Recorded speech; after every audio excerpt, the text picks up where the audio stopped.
call from an outside line. I mean it. Call in or text to 661-842-KERN. That's 661-842-5376. Listen live at KERNradio.com. Now, the host you've been waiting all day for. Live from the KERN studio, here's Ralph Bailey.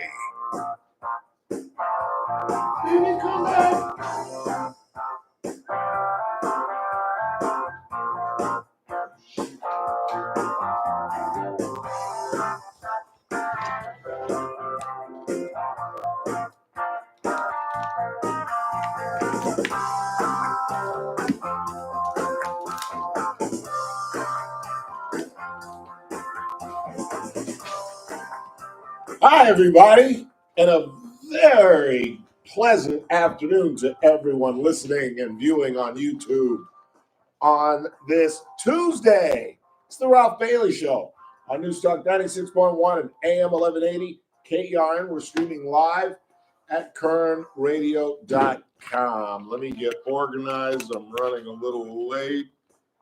Getting in the studio. Totally lost track of time as we start on this afternoon when Teresa Goldner will join us at the bottom of the hour. Let me put my microphone on. Just hang on a second. I'm just going to get this up through my shirt and then attach it to my collar here on my Calvin Klein shirt. This was a birthday present from my mother about 2 years ago. It's not new. Yes. I asked this of Kathy as well. Why do you guys put it under the shirt? Because it just looks better Fair. than having a black wire hanging out in front of my shirt. Yeah, it just television.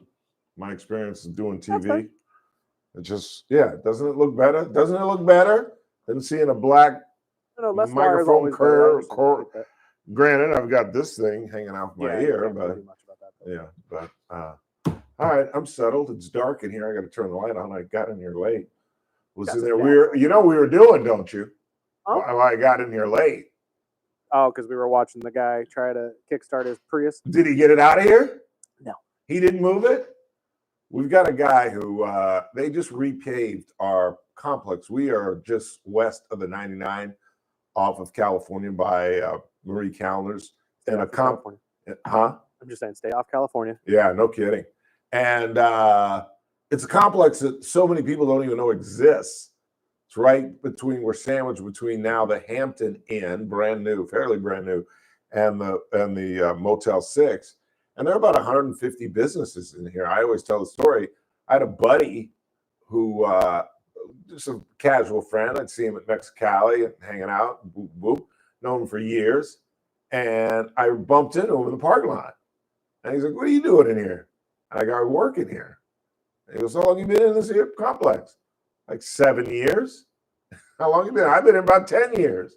And we didn't even know we existed. Anyway, and there's a sleep apnea place here. And my buddy's an accountant. And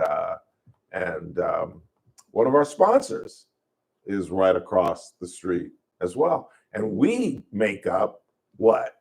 Now 3 different compartments in this complex. We've got the studio, we've got corporate, and we've got sales in 3 different sections of this big complex. But so many of my Uber drivers tell me I never knew this existed back here. Like I said, we got a busy broadcast. Teresa Goldner is going to join us bottom of the hour. We will get into Carolyn Levitt lighting into the media today. And I stupidly did not hear the Fox and Friends interview. The president was on the phone with Fox and Friends this morning talking about he wants to get into heaven and solve this problem. He thinks if he solves this Ukrainian war, it'll help him get into heaven. Okay. I don't. But I thought the most significant thing that he did say, though, is he's hanging on to this belief. And I don't know how he gets along with the other powers saying this, but implying or almost flat out, well, categorically stating that somehow Ukraine started this thing. I just don't understand that thinking. I mean, I I really don't. And how Marco Rubio and members of this clown cabinet, Rubio being the only one not the clown, don't express that to him. Like, you do know, Mr. President, that Vladimir Putin started this thing. Well, we'll get into that a little bit. Michael Parra accepted a plea deal. He's the 44-year-old teacher out in Arvin that had sex with a 17-and-a-half-year-old. We'll unpack that for you. There is a crazy case in Virginia.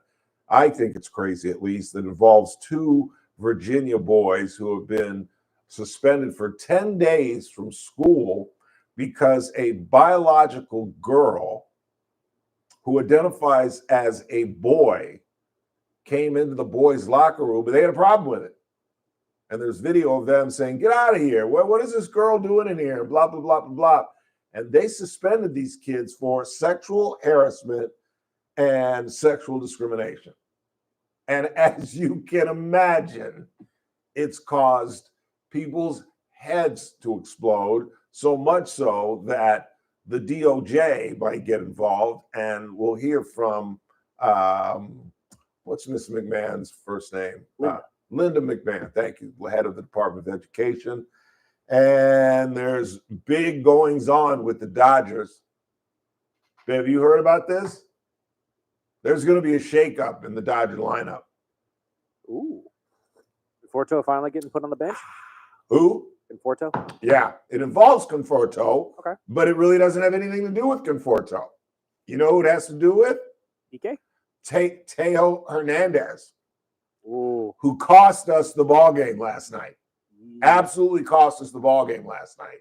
And it's not the first time Teo's had problems in right field. So, according to the LA Times, after the game last night, Mookie had a closed-door meeting with Andrew Friedman, the GM, and Dave Roberts. Hernandez threw to the wrong base. There's a runner on first. Base hit to right field. Where do you throw the ball, Chris Burdick? Runner on first base hit to right. You would throw the ball either to the cutoff man or to the second baseman. He threw it to third. Why? So now the runner at first gets to second. Instead of there being men on the corners, there are runners in scoring position. The next guy gets a base hit, 2-run score. Is it a speedy batter? Speedy runner, I'm sorry. He had no chance of the guy at third base. No chance. No chance.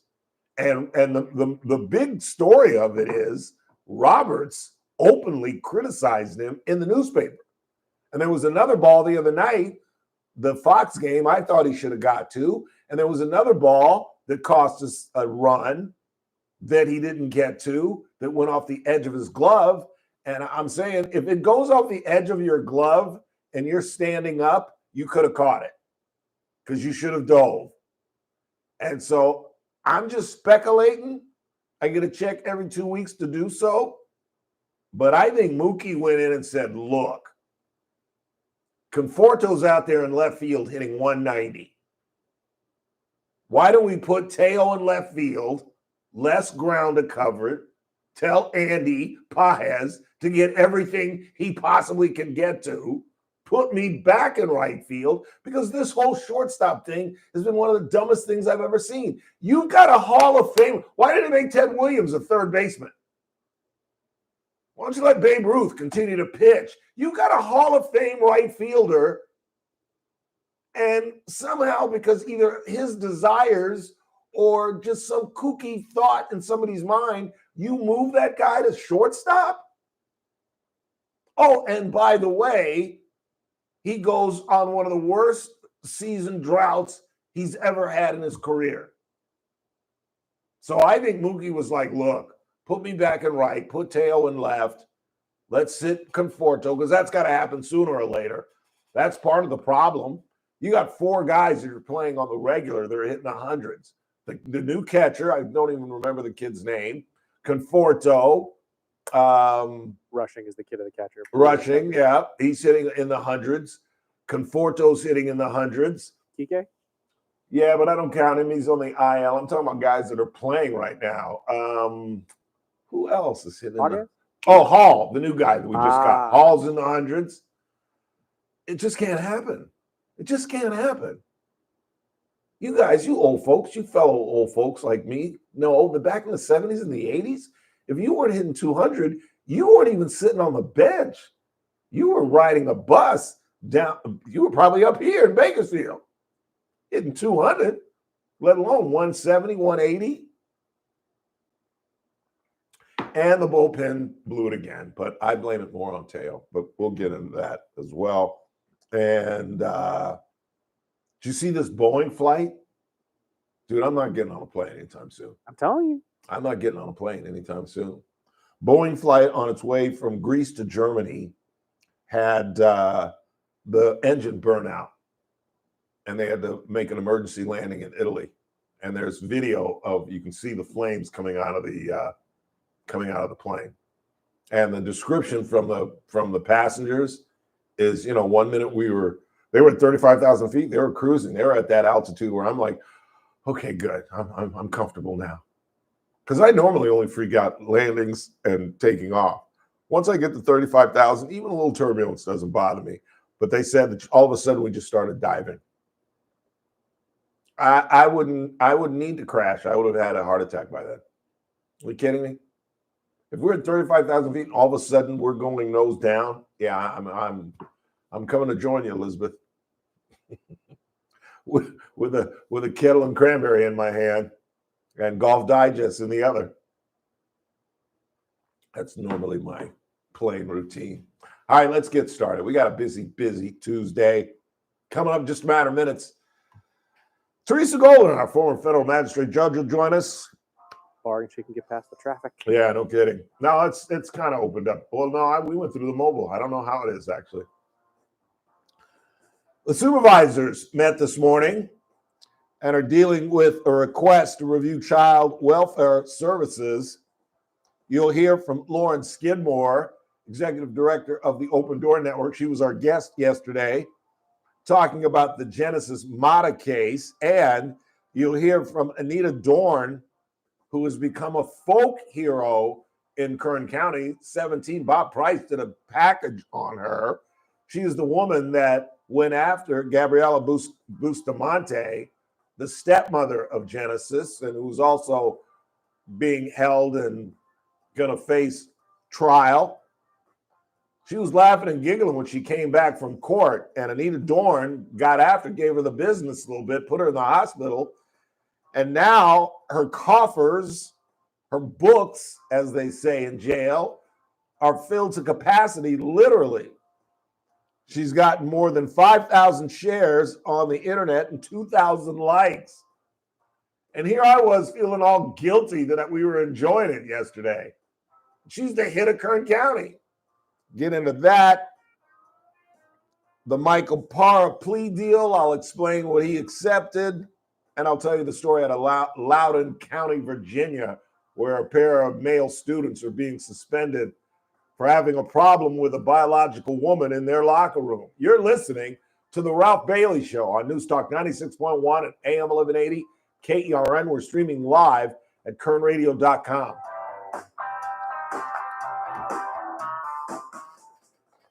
News Talk 96.1 and AM. You got a mess maker right here. Already? Why are they all front-loaded all of a sudden? Not sure. Notice that too, though. Yeah. Builder Justice Community Center in downtown Bakersfield. Well, thank you, council members Weir and Bashir Tash. Also, the audio you were just talking about the lady who beat her up, it's the same one you sent me yesterday, right? Yeah, yeah. Just can't count on Coleman. While it might not have changed the outcome of this, it might change the outcome of his re-election. Starting to think, maybe we should have voted for the other guy. The JR Show, weekdays at 2 p.m. Hope you join us every Thursday, particularly at 4:30, when Daniel Petrie from Messmaker and Petrie Wealth Advisors joins us. Daniel gives us a weekly update on the deficit and its growth. We look at silver and gold and obviously the stock market and all kind of economic issues that most importantly impact you. But again, you guys know what Messmaker and Petrie Wealth Advisors are all about. They're all about retirement. I keep telling you guys, it's one of the smartest moves that I've ever made financially. I've even been able to turn on a fellow colleague here who got her husband involved. He's just facing retirement. Call Daniel at 395-9400, 395-9400 if retirement is in your near future, or just tune in Thursdays at 4:30 when he joins us every week. Daniel Petrie and the folks at Messmaker and Petrie Wealth Advisors. This broadcast is for informational purposes only. Does not constitute a solicitation or offer to buy or sell any security, future, option, or other financial instrument, or to offer or provide any investment advisory or other services to any person in any jurisdiction by Daniel Petrie or MPWA Inc., DBA Messmaker and Petrie Wealth Advisors. Any views expressed in this broadcast by us are prepared based upon the information available to us at the time, and we are under no obligation to update our views.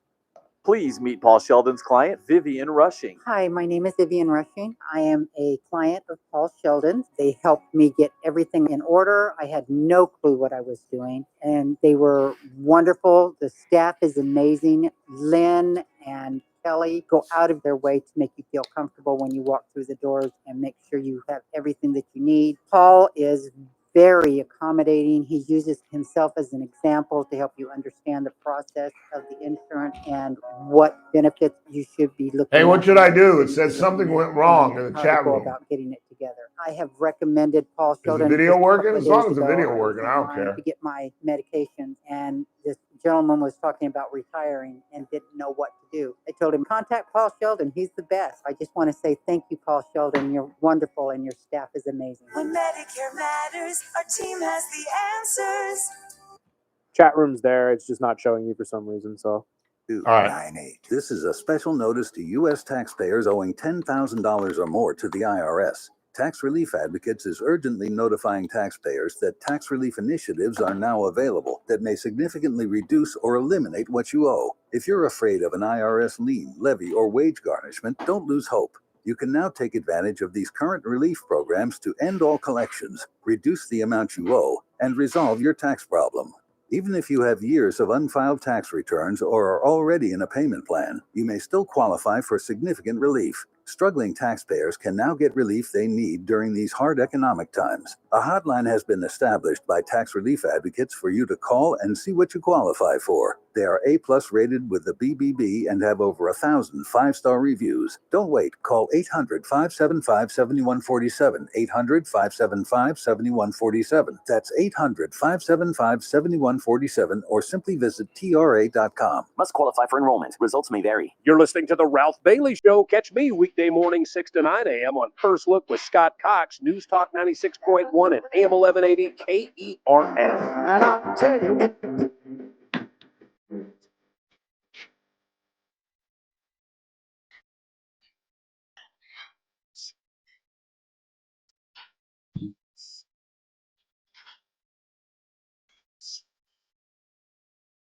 Eight 842-5376, 842 KERN. The Board of Supervisors met this morning under DHS's request to examine child welfare services here in Kern County for the first time since 2006. Not making that up. First time since 2006. And this all comes in the wake of the death of 8-year-old Genesis Mata, who, Lawrence Skidmore was with us, and we talked a little bit before she left, and she described some of the things she didn't want to talk about on the air, and I concur. I'm not going to share it with you, but this girl was tortured beyond what you could imagine. She really was. And to think that there were calls made to CPS prior to this event, and the history of Mata, that we don't even know if anyone went into the home, and the fact that there's no transparency. Here is a little bit from the executive director of the Open Door Network, Lawrence Skidmore. If you're a mid-level worker or if you're the actual case manager, I imagine their caseloads are exorbitant. I Sure. imagine that they have a lot of legal requirements that truly prevent them from doing a good job. And I imagine that a lot of them have emotional burnout because of the intensity of the cases. And so I don't disagree that I think there needs to be some type of review, but I think the system is broken. And I think this is, unfortunately, the most obvious proof that the system is broken. So, obvious. Do you know what you said? Obvious proof. It's right before our eyes. And so now it's on the Board of Supervisors, if you ask me, because she's right. The whole system is broken. You can't just go into CPS because as I suggested earlier in the week, just fire everybody, which I still think is a pretty damn good idea. Start fresh, get some new people in there. She's right. Burnout, frustration. Start with some younger people, some more active folks, 25, 30-year-olds who want to go into these homes and find out what's going on. If these people are burnt out, you think they really want to go into most likely poor homes and poor sections of this community and look in the refrigerator and see if there's food there and have to look around and talk to these people? No, they really don't. Apparently. How are they living in the La Quinta Hotel and CPS doesn't know about it? So we'll only find out until tomorrow what the Board of Supervisors intend to do, but I certainly intend and hope everyone else will try to keep their feet to the fire on this issue and just don't, play a news cycle. And once it circles out, we just forget all about it. Once we bury Genesis Mata, we just move on. Like I say all the time, we talk a great game about protecting our children, but do we really? One last bite from Lauren Skidmore. So my husband was a Bakersfield police officer for 9 years. He was a part of quite a few special units, and he has talked to some of his friends that are still in the department. All of them that had to respond to this case have said this is the most horrific scene they've ever been a part of. A few of his friends even choked up. And these are men that have seen the breadth of, death and torture and, harm and just some of the most awful things. A lot of them were war veterans and they were completely shaken by this case. That's why no one is shedding a tear for Gabriela Bustamante, who apparently got her ass kicked in prison. And in fact, if anything, Anita Dorn has become the girl that attacked her. She's in jail for reckless evading cops in a vehicle and taking a vehicle without the owner's permission. And that's really how it's described in the books, as opposed to just robbery, a car theft. It's actually written taking a vehicle without owner's permission. Isn't that just car theft? That's what I would think. Here is 23 got a scoop on this. In fact, we heard Mike Hart tell us, I don't know if you saw it, they had an expanded interview last night with not only Bustamante, but the new folk hero, Anita Dorn. Here's part of the interview. Tell me about how your interaction with Miss Bustamante went. All I can really say is there's no remorse in the woman that I've seen. And she's very, I don't know how to describe her. How did you first see her? Or when did you first see her? In the pod, talking to some of the girls. She had talked to some of the girls about her case, and then she went and talked on the phone. After the incident, what were your thoughts or feelings about what happened? I have a cousin named Genesis, a little cousin. She's 10. Okay. So did this case kind of feel really hit home for you? Yes. Okay. I haven't seen the expanded interview, but, and I no offense, Mike, don't get mad at me, but that's a horrible interview. I'm sorry. I mean, it's not horrible, but it's not great. What'd you do to her? Did you punch her? Did you have an instrument? Did you stab her? How badly was she injured? What'd you do? Did the other inmates stop you? Did the CO stop you? I don't know. I want to know what happened to the girl and what triggered you. Apparently, from other reports, the girl was laughing and giggling, Bustamante, the stepmother of Genesis. But yeah, they get like $300 a day. She's filled to the brim. She's even hit her $2,100 a month total. Teresa Goldner joins us next.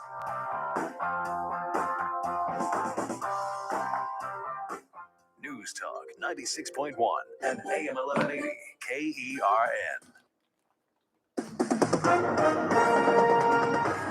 With us on the news, I'm Keith Peters in Washington. Hurricane Erin is churning slowly towards the eastern U.S. coast, and stirring up waves that have already forced dozens of beach rescues several days before the biggest storm surges are expected. Forecasters remain confident that the center of the monster storm will remain far offshore, but the outer edges are likely to bring damaging tropical force winds, large swells, and life-threatening rip currents. Nebraska Governor Jim Pillen has announced plans for an immigration detention center in the state's rural southwest corner to be known as the Cornhusker Clink. President Trump's administration is racing to expand the infrastructure necessary for increasing deportations. On Wall Street, the Dow up by 10 points, the Nasdaq dropped 314. More details at srnnews.com. News Talk 96.1 and AM 1180 KERN. From the KERN Newsroom, your live and local news update on News Talk 96.1 and AM 1180 KERN. I'm Bill Robbins. A man has been arrested after he allegedly barricaded himself inside a hotel room while police officers were recovering a stolen vehicle. Bakersfield police officers were called to the Vagabond Inn on Knudsen Drive. Bakersfield police say that the suspect ran into one of the rooms as they were calling him out. The suspect finally surrendered. He was apprehended and arrested.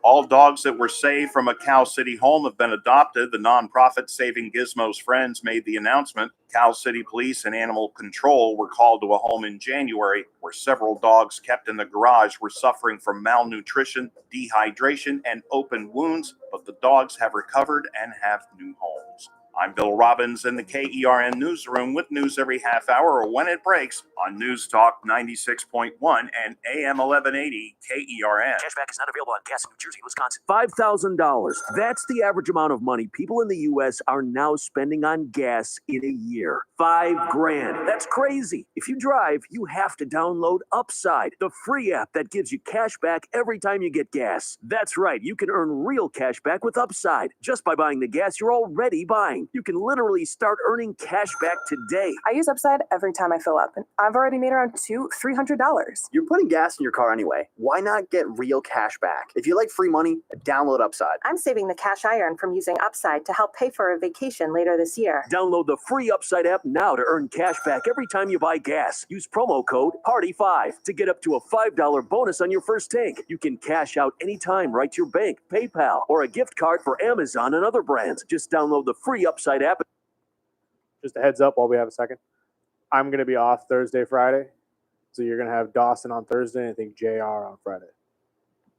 Just to give you a heads up.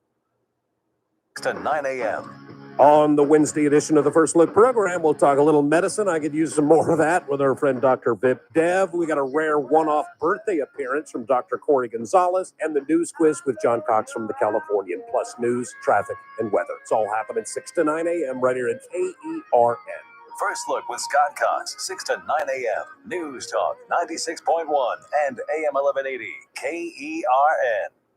I'm JR Flores. Catch my show, The JR Show, weekdays at 2 p.m. Now, back to the Ralph Bailey Show on News Talk Get her in here. 96.1 and AM 1180 KERN. Good. We're on the air. Give Chris a chance to change that.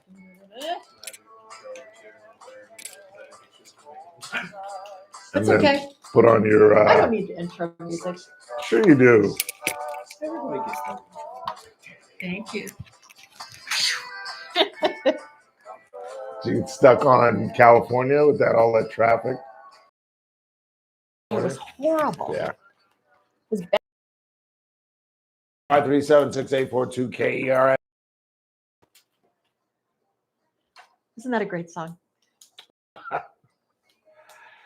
And that means our former federal magistrate judge and former Kern County Counsel, Teresa Goldner, is live in studio. Good afternoon, Judge. Hello, Mr. Bailey. How are you today? I am outstanding. You're looking very judge-like in your black blouse. My black blouse. Yes. Thank you very much. Looking I like have you're wearing robes. I have so many clothes that are black over the years. It's either black, navy blue, or black or navy blue. Black is my favorite color to wear. Is it really? Yes. Why is that? I don't know. I think it used to be because it's slimming. Do you think But it's I don't- slimming? I think it is, isn't it? Isn't it supposed to be slimming? I don't know. I just know whenever I go to New York, visit my daughter, everybody always wears black. Yeah, It's I like love the black. thing. But Yeah. you know, I got my colors done a few months ago. Have you ever had Your your colors done? No. What does that Yes. mean? A lady puts like a big sheet over you, and then she puts different colors around your chest and your mouth and your face and everything. And it supposedly shows how different colors can affect how your skin tone looks. And some are more flattering than others. And the colors that she said were best for me were all the ones that I don't like. Me too. I get compliments when I wear yellow and green, Really? and I'm not a fan of either one of those colors. Well, I have to say, I thought last week you wore the peachy hoodie? Yeah. That looked great on you. That color, that's great. That yellow. That's kind of yellow, Yeah, orangish. yeah, yeah. I think that's your color. Well, that's what people I tell do. me. I think But- it is. And maybe orange or a little bit of rust. Ooh, Maybe rust a orange? little bit. Really? Yeah, I do. I was giving noticed Mr. that. Turnip Seed a bad time About for wearing orange? peach. I called it Hmm. orange. He called it peach. I don't know if peach is his color or not. I'd have to look a little bit more closely. Yeah, yeah. I'm not one to judge. What's really going on? What are we talking about this Oh, afternoon? today I thought, well, first of all, that traffic on California Avenue It's crazy. It's nuts. Have all your guests been complaining about Yes, the traffic? yes. It's crazy. And you don't even know how to get down Easton sometimes. Whichever the way way they've you got the go, pylons. you get stuck either way. If you Yeah. come in this way or you come in the other way. And coming across, it's dirt. They're repaving California. I don't know how far up California, but everything west of the 99, and that's our entrance to Easton Boulevard, and it's just a nightmare. Isn't it funny how we complain about the roads when they're not maintained, Right. and then we complain about the roads when they're getting repaired, so Right. they are maintained. Well, You never know. I just think they should repair it in the early morning and like start at like 11 p.m. and work till like 6 in the morning, Maybe they do. 5 in the morning. Have you been down here to check? Maybe they are. Oh, they haven't done much. He's here in the morning. Yeah, he's here in the morning. Scott and them are here at 6 a.m. And they're not working at that early in the morning.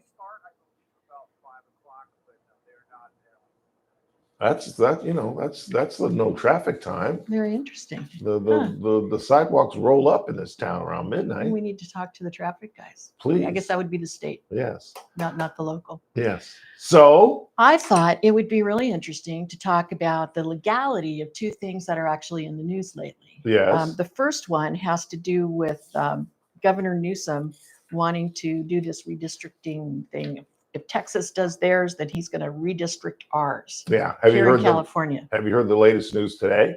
No, what was the latest? Republicans are suing, calling it unconstitutional. Good. That's what I was going to say. Yeah. I think they should actually. They That's absolutely what are. Have they already filed a lawsuit? Yes, I believe so. Well, good. They needed to get in there early so they could Mhm. stop it before it goes a lot It further. gets on the ballot in November. Right. But it's I did some research on this, and you probably know a lot about redistricting anyway, because I know you talked to Kathy Abernathy a lot Yeah. about this. Yeah. But we Big have passion of hers. we have this thing called the California Citizens Redistricting Committee, and that's been around since 2008. 61% of the citizens voted for that. That's right. But do you think they still are in favor of that? Yes. Over this. Well, it started. Certainly. It started. It's in not the best, but it's better than what Newsom's trying to do. Well, under the, it was Prop 11 back in 2008. That's when it was established. And then it expanded to congressional maps in 2010. And, they're supposed to draw the district lines every decade post-census. And the whole purpose of it is to prevent gerrymandering, to prevent political gerrymandering. That's the whole goal of it. And it actually, as a result of all of that, it's enshrined in the California Constitution now. It's part of our Constitution, Article 21. So it's going to be, that's why it's so hard to change it, because it requires a vote of everybody in California to change it, because it's part of the Constitution. And it mandates nonpartisan redistricting by the Citizens Redistricting Committee. And the legal constraints are, you're not supposed to have mid-decade redistricting by the legislature. Right. Supposed to wait for the census. Right. You got to wait, because you have to make sure that you have correct information correct, data correct numbers before you do any redistricting. That's why you can only do it once every 10 years. Right. And so now with Newsom trying to do that, he wants to have a constitutional amendment to actually change that Article 21 of the California Constitution by way of a special election. It's already been set, I believe, for November 4th 3rd. of this year. And that's a way to bypass the Citizens Redistricting Committee. And that's pretty serious. Totally unconstitutional. Well, it's not unconstitutional per se if the voters vote for it. But the problem is it's got to be done for the right reasons, and it can't be done for gerrymandering purposes. It can't be done for political purposes. It has to be done in a nonpartisan way. And if they can prove that it is just simply him trying to play politics and it's just pure unabated gerrymandering on Democrats' part, then it is unconstitutional. Now, But they're going to have to prove that in court. Now that's state by state. Well, Can that's Texas still get away with it? Because Texas- it's funny that we talk about this today because the Texas Democrats have just now returned to Texas apparently, and they've got enough for a quorum. Can Texas get away with it? Texas has a different law on their That's what I books thought. than we do, but their law can also face challenges too. As I'm sure they will. Right, and the challenges that they can face, even though it's California is subject to the same kinds of challenges, it would be a federal challenge even under the Federal Voting Rights Act. And the Federal Voting Rights Act says you can't do things like dilute minority voting power. You have to respect the communities of interest and that type of thing. And you have to make sure that you have accurate population data. There's a lot of requirements in the Federal Voting Rights Act. And those are the kinds of challenges that could also be made to California's, especially since I believe Governor Newsom's plan would require the districts to be redrawn in 5 days. How do you do that in 5 You days? can't do that. That shows you how silly it really is as, Yeah. as a practical matter. But there's going to be a lot of, I think the litigation is going to primarily focus in California on this attempt to violate the nonpartisan mandate of the Citizens Redistricting Committee, because that's clearly what they're trying to do. It also has I think they refer to it as a Texas trigger, which means it says that that this law only takes effect if Texas changes its law. It's what triggers this law. The Texas law will trigger the effect of the California change. Right. And that just shows you it's Just totally, how political it is. Yeah, it's totally It's not partisan. some idea that he has, and it's also tied into his presidential run as well. Yep. So I don't think I think he's got to, technically, is it legal? It can be legal, but they have to prove that they're doing it for the right reasons and that they're not doing it for a partisan reason. And I think it's as partisan as the nose on your face. Clearly. So I mean, think, if there's anything that's obvious, it's that. yes. I mean, he's stated that.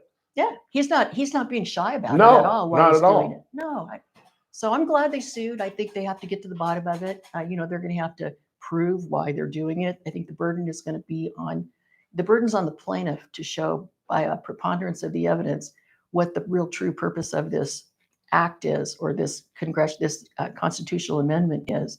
But I think there's enough there's enough common sense there for them to establish that this is purely a partisan maneuver, and that would make it unconstitutional. What is the process? Where does this go once the Republicans file suit? Well, it'd have to be filed in Sacramento, up in Sacramento Superior Court, because that's where all the statewide cases are filed when you deal Right. with those types of things. And a judge in Superior Court would do that. They could also bring it, they could possibly bring it in federal court if they're going to sue on voting rights claims. But because you can have a lawsuit that litigates federal issues and state issues in a federal court. You can do both of them. But technically, you can't really do one in state court that has federal issues in it. So they could put it in either court. I think they're probably wise to start out in state court, though, and see how it goes. Is this something that could reach the Supreme Court? Oh, yeah, absolutely it could. Voting is the most important right that we have. Are they in session right now? The Supreme Court? Yeah. I believe so. Are Yeah, they still? I think they are still. I'm not positive. I don't didn't think so, check. because they start back up the first Monday in October, right? Oh, I'm trying to remember what they did last Tuesday, if they did anything. They might not be, because I don't remember that they did anything last Tuesday. Yeah, I don't think they are. I'd have to check. I don't know. So what happens when they're not in session? They can always come back in an emergency session and do things Yeah. if they want to. And they would have to deal with this because, clock is ticking. Right, but there'd be enough time if they wanted to do it on an emergency calendar after they came back in September. Because we're talking about a November 5th election day. Right. And, as a practical matter, they could do a special election. They really could. I mean, it's not impossible. I feel sorry for the people that work for the government that have to try to make it happen so fast. And it's more taxpayer money. Absolutely. Good, Absolutely. Because that's not cheap. Nope. But a statewide special election.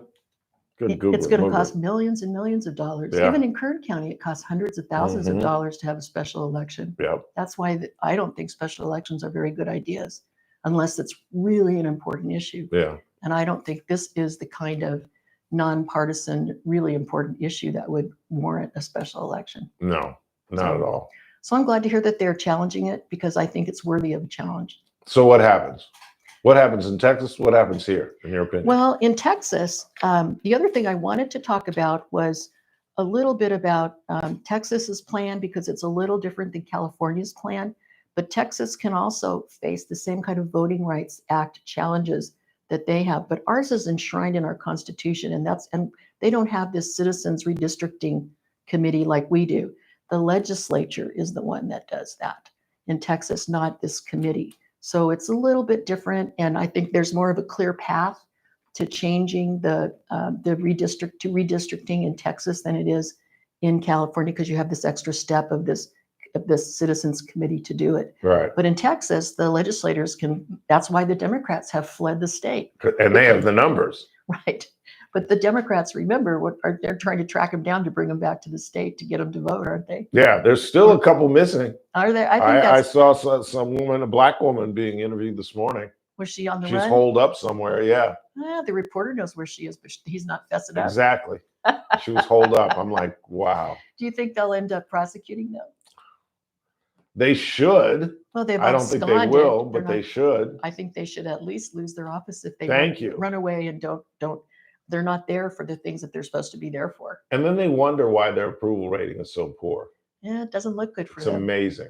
I'm really glad, though, that the court in Texas put a stop to Beto O'Rourke's attempts to try to fund these Democrats that are on the run so they don't have to vote against redistricting. He is an idiot, an absolute idiot. Do you remember when he was like the rising star? I do. And people thought he was like a formidable presidential candidate. I remember. And now he can't get elected dog catcher. I remember him. Oh, I think it was on the cover. Was it on the cover of Time? Yes. Magazine, where he kind of looked sort of Kennedy-esque. Without his tie and and his jeans, and he was just too cool for school. with the shirt rolled up, and I'm the young new Kennedy, and Yeah, well, it it didn't didn't quite turn work out out. like No, that. it really didn't. Well, he had a pretty tough opponent in Ted Cruz, as I recall. Yeah, So, that was not easy for him. and couldn't he hasn't been jump over elected that back one. since. Nope. Yeah, But in Texas, it's a lot easier to change the districts than it is in California. That's really the main difference. yeah. But Texas, they're still subject, even the Republicans who want to change it in Texas, they're subject to the same types of concerns about, is this something that is going to violate the Voting Rights Act? Yeah. Because they're subject to that. Can I ask a stupid question? Of course you can. Why, for over a century, have we kept dealing with gerrymandering? Isn't it like the 1800s when gerrymandering started in Massachusetts? I believe so, but what other way are you going to try to Manipulate the political. Yeah, how else can you do it? It's, Well, it's now, hard. like I suggested, I don't know if I said it to you or to Kathy, but now AI. What Just do you let mean? AI handle it. Oh no, I wouldn't trust AI to do that. Really? Why No, not? No. AI, you can't trust AI yet. I don't think at all. What I've seen in the law, I've seen them make up fake cases, make up fake citations, say things in AI that really aren't true. I mean, even when you start with AI to give you maybe a draft of something, you have to verify everything that's in it. You can't, I don't believe that it's at the point where you can really trust it. And because it's only as good as what people input into it. Right. And if people can input into it things to bias it one way or another, or to change the way it thinks, that's the kind of stuff that's going to come out of it. So I don't believe that you should do gerrymandering by AI. I mean, there's a lot of numerical, mathematical modeling that people do. And, there's a lot of professionals that do this all the time. And even they, don't get it right all the time. Yeah. So it's not easy, but I thought it was really interesting when the Citizens Redistricting Committee came around. I actually thought about applying for that. Really? Last time there were some spots that were open. Yeah, I thought it would be kind of interesting to do it. What exactly is their role? They're the ones that decide where the lines are going to be. There's 5 They're part of that. Republican. Yeah, you can be citizens can be on the commission. It's supposed to be an independent commission. I believe it has 5 Democrats, 5 Republicans, and I'm trying to remember who else is on there. There's a few others that are supposed to be nonpartisan that are on it. So I thought it's they supposed were, to be even. And are they judges? No, I thought they were judges for some reason. no, they don't have to be. No, Okay. no. That's why I thought it would be kind of fun to be on it, to see if it's really, truly as neutral as it's supposed to be, because I had my doubts. Yeah. How does one get selected? Well, this last time around, I think it was a couple of years ago when they had one, it was you had to apply, and there was a time limit to apply, send in your application, send in letters of reference, and then you were invited up to interview. And then out of the interview, I think they cut it down to a short list. And then they might have had more interviews. I'm not sure about that. And then I don't know how they ended up selecting the final people. But I looked at the whole process and I thought, I don't know, it was pretty intrusive, really, into your life. And so I thought, I'm not sure I want to do that anymore, because I'm not a public servant anymore. And I decided that I didn't want to do that. We've already gotten a look at what Newsom's map would look like, apparently, because I read a story that it would expand Valadeo's district all the way into Fresno. Yep, So- he's one of the targeted ones. Also, Of course he is, because they want that seat so badly, and they know they can't win it straight up. I think the other ones were Daryl Issa, representatives. It targets Republicans Kiley, LaMalfa, Valadeo, Issa, and Calvert. Do you know who all those people are? Yes, Those are the Daryl ones. Issa. Yep, those are the ones. Yeah, those are big names. So they're going after him. That's what they want. We'll see if they do it. It's just not right. But the fact that it has a trigger clause in it to be effective only if Texas does it, that's proof to That me that illustrates, it's yeah, completely exactly. political. Exactly. How That's could you the argue- thesis. How could you argue that it's not? You can't. So You absolutely can. we'll have to see what happens on that one. Yeah. The other thing I wanted to talk about was, Yes. do we have time? Absolutely. How much time do we have? We've got about 8 minutes. Okay, good. I wanted to talk about President Trump's proposal to eliminate mail-in ballots in 2025. You know, Made I have a problem with this. I thought you really would. do. Well, had he not attributed it to a man who wouldn't know a fair election if it bit him in the neck. You know what I'm saying? How you going to talk about fair elections and quote Vladimir Putin? Yeah, well, you know, it's who has won the 2030, the 2036, and the 2040 election yesterday. You know what I'm saying? I do know How what you're in the saying. world are you going to take election advice from Vladimir Putin? Well, I don't know how. He in the sounded world- like an idiot. I hadn't seen the audio until this morning. Him sitting down with, I guess it was Brett Baer or Hannity. Hannity, I think it was Hannity. his And friend. he's like, well, you know, Vladimir Putin says. I'm like, oh no, Donald, don't quote Vlad. Well, if Vlad says it, it must be true. Yes, oh, of course. Because everybody knows elections in Russia are fair. Good googly You're making me moogly. laugh. Well, you know, this is not really that hard to dissect legally. It's not legal. The president doesn't have the right No. to take away the voting, take away mail-in balloting. That's not up to him. The states are the ones that have the right to run elections, but Congress has the right to override what the states do. But there's nothing in there anywhere for the president to do when it comes to the elections themselves, other than to make sure that they're fair. And let me be on the record here. I just have a problem with his attribution. I do have a problem with mail-in ballots. COVID is over. And if you can't get your lazy butt up to go one time in the year I feel the same way about IDs. How many states do you think use mail-in ballots? 19. 28. It's now up to Really? 28. 28 states. And guess how many people voted using mail-in ballots last time? Of the, you want a percentage or the The next? number. I don't know how many people voted. Do you know how many people voted? I don't know that altogether, but the number that I got was 47 million people used mail-in ballots. Wow.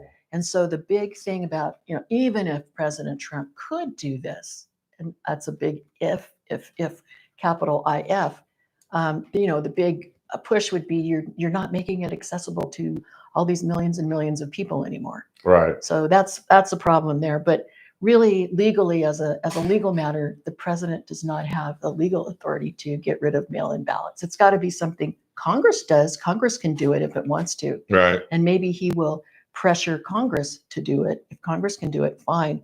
But my understanding was he said yesterday was the 18th, wasn't it? Mm-hmm. I think yesterday he announced that he was going to do it. He was going to sign an executive order. And the executive order was going to say something along the lines of that the Congress and the states, they're just agents of the presidency. And that's not true. No, it's not. No, because we have this thing called separation of powers. Yeah. And that's where He has a problem. That's where with we that get into issue. that. Yeah.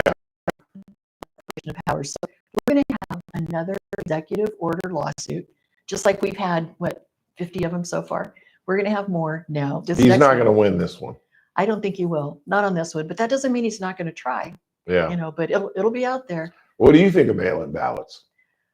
Well, I think that mail-in ballots were an excuse to invite people to commit fraud. I do too. And I know It's that's begging for fraud. That's not a very popular position, but there's not enough verification of who it came from, how they got the signature on it, how it came.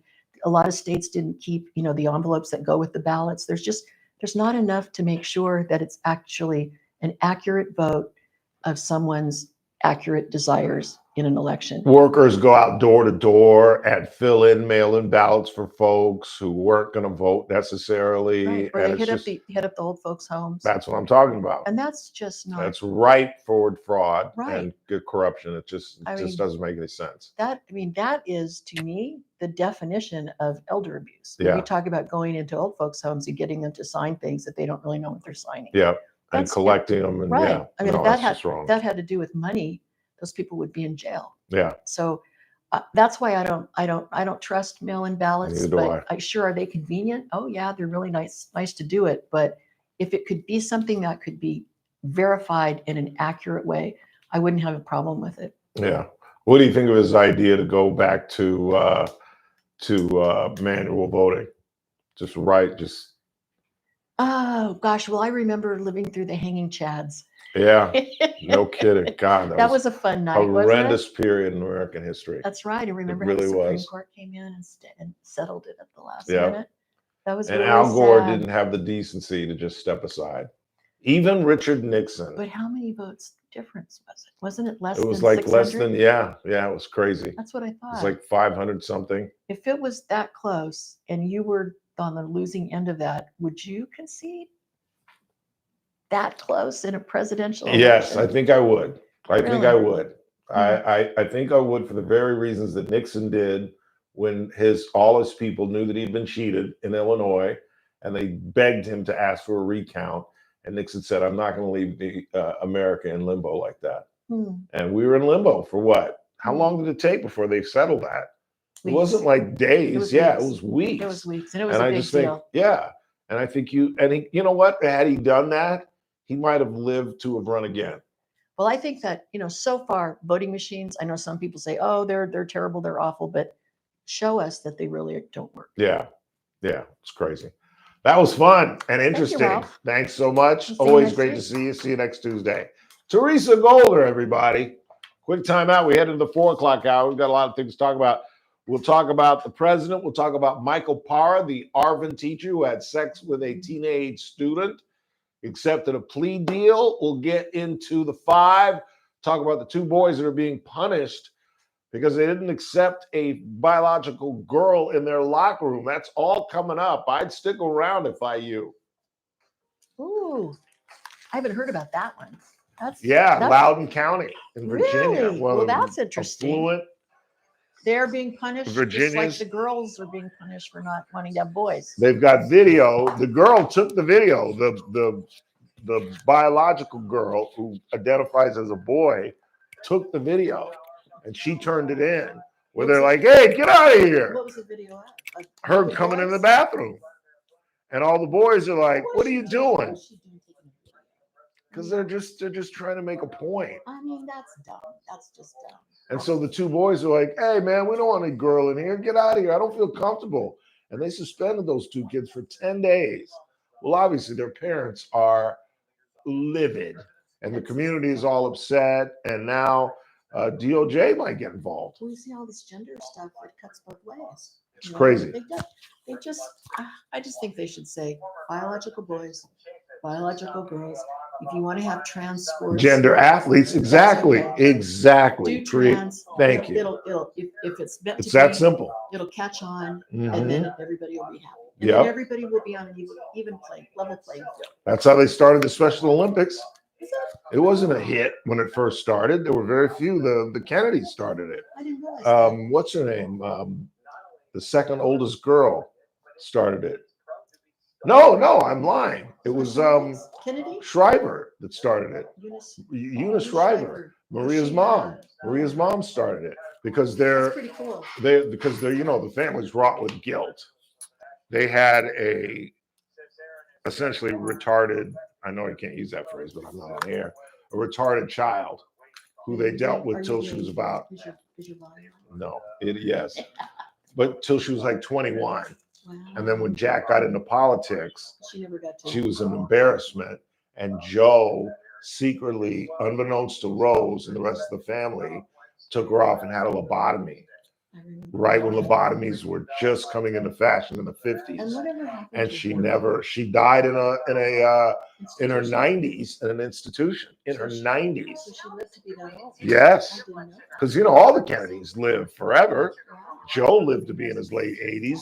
Rose was like 100. That's fascinating.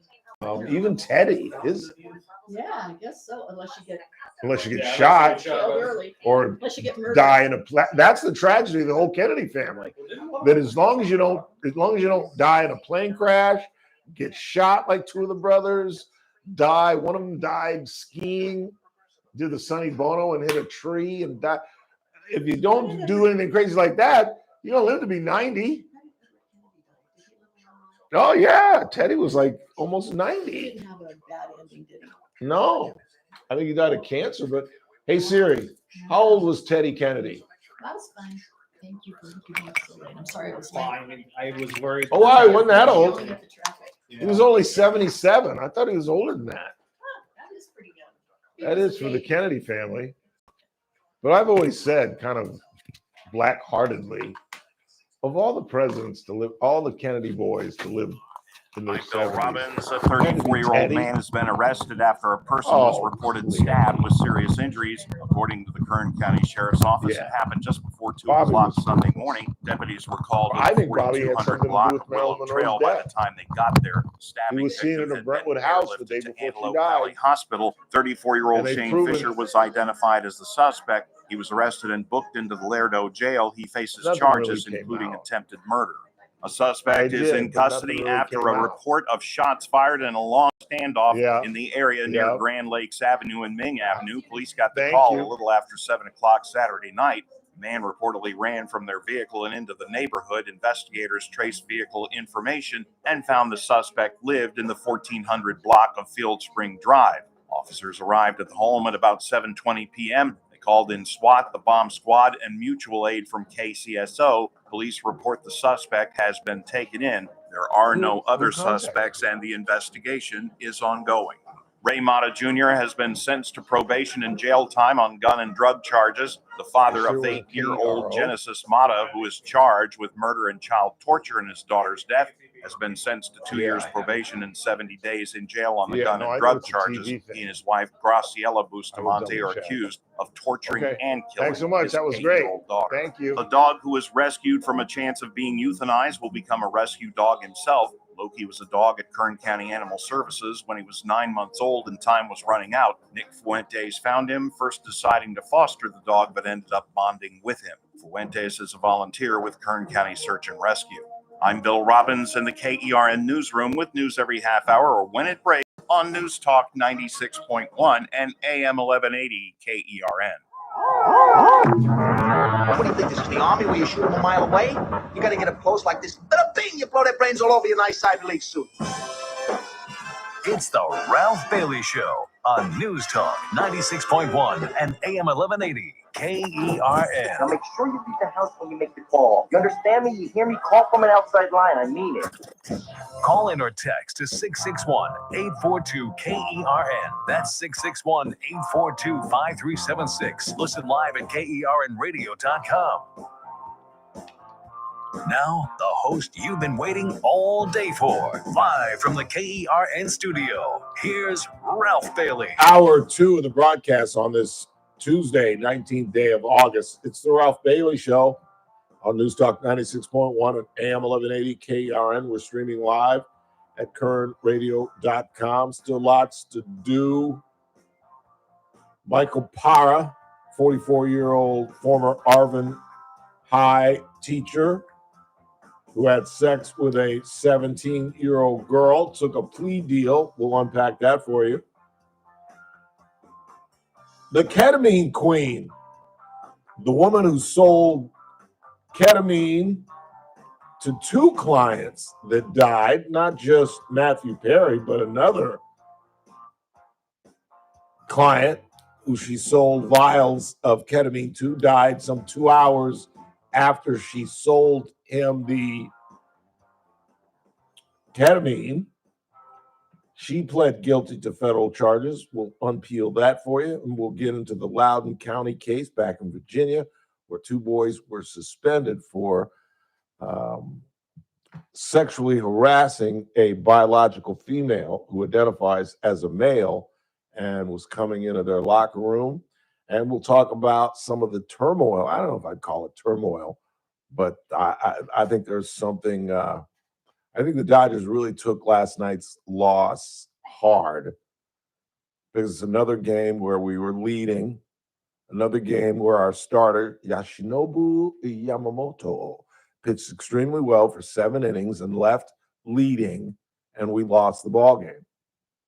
On a night where the Padres lost as well, we had a chance to go up 3 games in the National League West, but didn't get it done. We'll get into that. NFL head coaches are beginning to start naming their starters.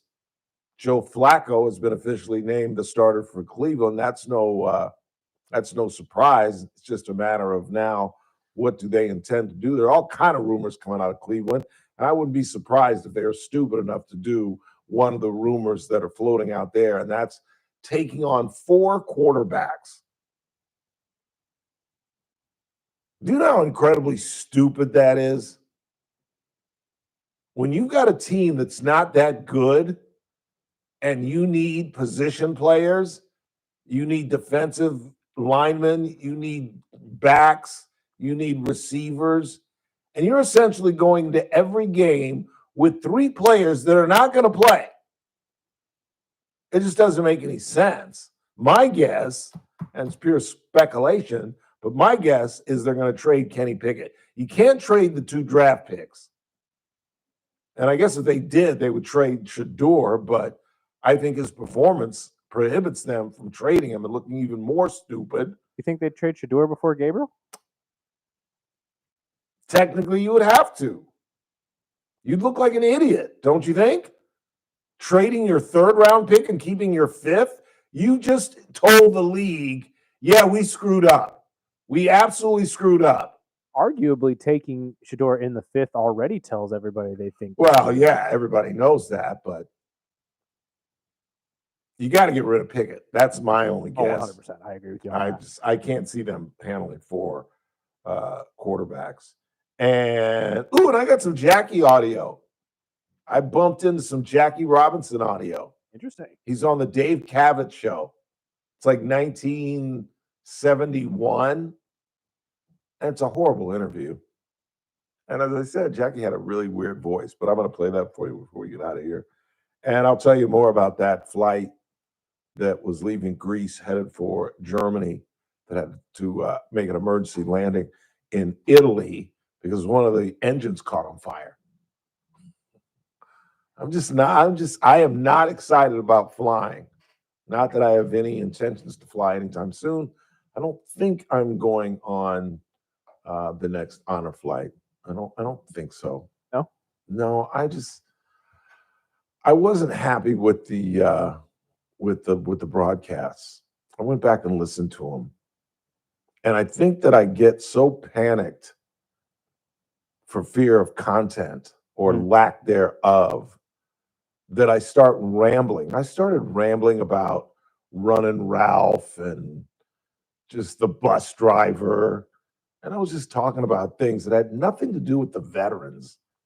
And I think I do that, in trying to fill time, because the interviews, you were interviewing longtime veterans, and these interviews don't last very long. You know what I'm saying? I can't do like a 15, 20-minute interview with these guys. And so the interview is like 4 or 5 minutes, and I think I'm just always afraid. I think I was listening to one of the broadcasts, and I was complaining about not eating dinner. And it's like, really, Ralph? It's an honor flight broadcast, and I'm spending 5 minutes on eating a crappy hamburger from the bar. So I don't maybe I should just calm down on the honor flight trips. And our fundraiser is coming up, though. We're excited about that. It's a month or two away. Do it in October this year. Hope you'll help us out. I believe they're connected to a skeet shooting event as well that Jen Bowden passed along to us. I was going to see if we could reach out to them and get them on. I'm not Really? sure. I have not seen that. Really? I think it was emailed to both of us, but it was just emailed, I believe, at the start of the show, so you probably haven't had a chance to. Oh, just now, you mean? Yeah, it was Well, early today. Yeah, no, I haven't looked at my email. Speaking of email, what do you got on the board? Let's see. Sorry, that's the wrong one. Teo is in the lineup tonight in right field. Damn. I hope one goes right through his legs. I just think it's a mistake. Who's in left field? Give me the lineup tonight. Is Conforto? Don't tell me Conforto. It's got to be Hall. There's no way they're putting 190 out there. Although Hall's hitting 170. Who's in left field? I'm about to tell you right now. Give me 1 second. I'm trying to get ESPN to listen to me for once. Good Google it, Mowgli. Big mistake putting Teo out there.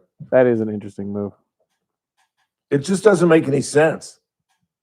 Mookie is a C+ shortstop at best. He's an A- right fielder, and would have made every one of the 3 plays that's been an issue of late. You got on the lineup for me? I did right now. Yeah, give me 1 sec. ESPN might have it. Let me take a look. That's what I'm trying to get up right now. Let's see. Just please. MLB Tuesday. Yankees, Rays, Dodgers, Rockies. Okay, so I got it right here. Teo's in right. You got Call in left. Pages in center. Yeah, so I figured you can't put Conforto out there. You just can't. You just can't. You want to hear some batting averages? It just doesn't make any sense. It really doesn't. What is going on with this ball club? Let me throw you some. You want me to read them off because I got a couple here. You got the batting averages? Yeah. Give me. Well, I gotta see it actually. I have to see it. Please stand by. Your starters tonight: Pages is hitting 276. That's fine. Call is hitting 264. Well, that's why I gotta look at it because I want to see. I want to see because I can't name the guys. There are a couple of guys that I don't know their names. To be honest with you, that's why I can't have you read it out. Hang on a second. Let me find this. Just give me 2 seconds. A caller just called in to let you know it's Dick Cabot, not Dave Cabot. Would you guys relax? Did I really say Dave Cabot? Probably. I caught myself doing that the other day too. I was like, wait, that is not what I meant at all. But okay, here we go. Call is hitting 264. That's what I'm reading here. Yeah. Wow, I didn't know that. I don't have the whole damn lineup. I don't have the whole. Everybody on the lineup tonight, outside of Kennedy at the end, but Kennedy's only had 20 ABs, is in the mid to higher. What's the other third baseman hitting? See, I don't know his name. See, that's why I need to see the whole damn team. And of course, our internet is just as slow as a snail today. I know. So was mine for some reason. All right, here we go. I got it. Please stand Gotta by. love it. Gotta love it. No, please stand by. I got it. I got it right here. All right. All right. All right. Kennedy is the third baseman Yes. that I was talking about. He's hitting 0.05, but he only has 20 ABs, I think, on the season. Freeland is hitting 182. Conforto is hitting 190. No, Call is hitting 174. I don't know where he got the 296, and I don't know where I got it. He's hitting 174. That's what it said on the lineup card right now. Maybe that's But for you're that's right. I'm looking since at he it right here. It says since he got 174 again. yeah, since he got traded. This is what he's hitting with the Dodgers. He's hitting 174 with us. And Conforto's hitting 190, Freeland's hitting 182, Rushing's hitting 196, and Kennedy doesn't have a hit yet. I mean, you can't have four guys in your lineup. You can't have a guy like Conforto who's playing the majority of the time hitting below 200. It's just, I just have never heard of it. That's like one hit out of 10. Just doesn't get it done. I literally fast forward when Conforto comes up every single time. And it just saves me a couple of minutes because pop out, strike out, ground out to second base. It's just, I'm telling you, there's going to be a change in the lineup. I hope Teo lets one get through his legs. He's not that fast. It's not his fault. And in fact, in the story, Roberts says, you know, hey, it's not lack of effort, but when your manager calls you out by name in the press and says he's just got to do better. Because I mean, you can't catch a ball running off the heel of your glove or the tip of your glove and not dive for it. That is lack of effort. And particularly at that point in the game, like maybe in the first, second, third inning, so you don't get injured, you let that go. But this was like in the eighth inning, maybe even in the ninth inning. Man, you got to lay out for that thing, man. All right, let's go. Call is in left field tonight? Colin left, Paga is in center. With his 176 batting average. That's just great. That's just great. You put Teo in left, put Mookie back in right. You can have Edmund, when he gets healthy, play short. You can have Miggy play short. And let's remember, we don't have Max. If we don't get Max back, we may not even win the division. Because these kids at third base are, you know, what's his name made an error the other night that Max would have easily, he fielded it, he went to make the throw and he dropped it. It's like, come on, man, you're a big leaguer. You got to make that play. It wasn't like he had to barehand it. He gloved it, went to transfer to his throwing arm, and dropped it. Got to make that play. Got to make that play. That's why you make that kind of money that you all make. Quick timeout. We're coming right back. It's the Ralph Bailey Show on a Tuesday, right here on Newstalk 96.1 and AM 1180 KERN. Streaming live at KernRadio.com. News Have I done, KC? This is Casey right here. I knew it. I swear I knew it. We'll break down the absolute latest on Ukraine. I'm going to pull both of them, though, so you don't have to worry about it on Thursday and Friday.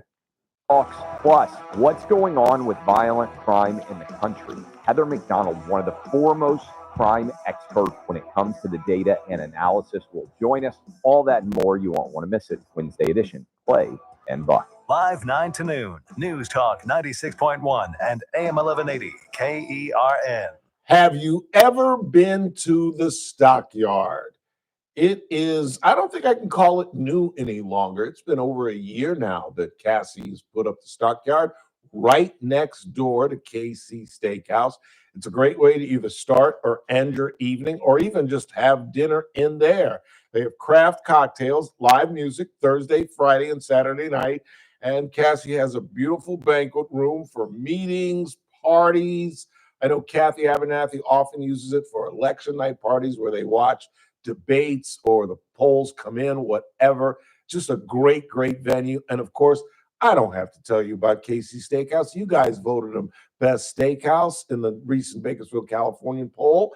And I always like to remind you that the menu is completely expanded, that if you go with a large group, as many of you do to celebrate birthdays or anniversaries, not everybody has to have red meat. Chef Daniel's done a wonderful job with the lobster mac and cheese, the different fish dishes, even some Italian dishes like the fettuccine Alfredo that's got me limping around Kern County. Where would you rather be than on F Street? KC Steakhouse, longtime sponsors of the Ralph Bailey Show. Got battery issues? Choose the #1 name in power, A1 Battery. We've got you covered with top quality batteries for every need. Cars, scooters, motorhomes, garage door openers, key fobs, golf carts, home alarm systems, wheelchairs, and so much more. If it takes a battery, A1 Battery has it. With multiple locations to serve you. Enjoy free diagnostics on batteries, starters, alternators, and electrical systems. Plus, get free installation with any purchase.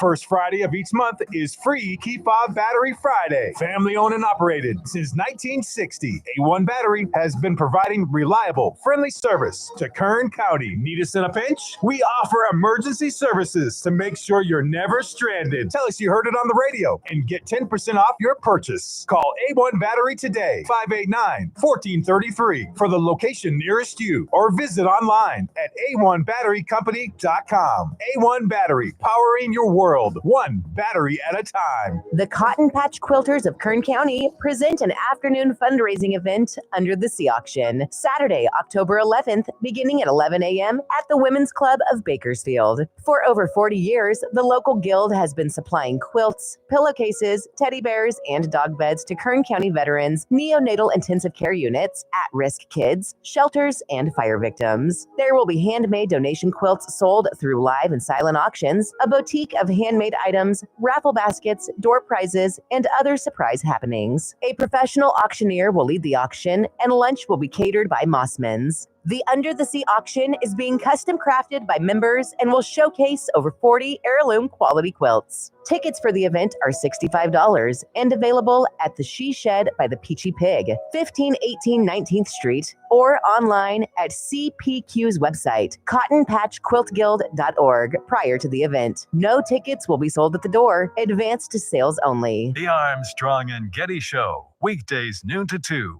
on News Talk 96.1 and AM 1180 KERN. Now, back to the Ralph Bailey Show. I'm so in love with you. Whatever you want to do is all right with me. So as we talked about yesterday in the historic meeting in the White House in the East Room, where leaders from Finland, Germany, all the Western European countries met with the president and talked about mostly security guarantees for Ukraine, and also talked about the possibility of a trilateral meeting.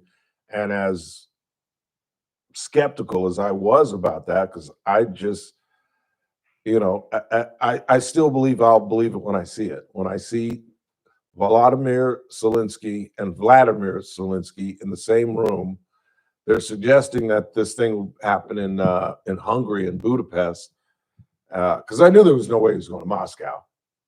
There was no way he was going to Moscow, because I truly believe that there's a viable possibility that had he gone to Moscow, he would have been in Navalny and never left alive.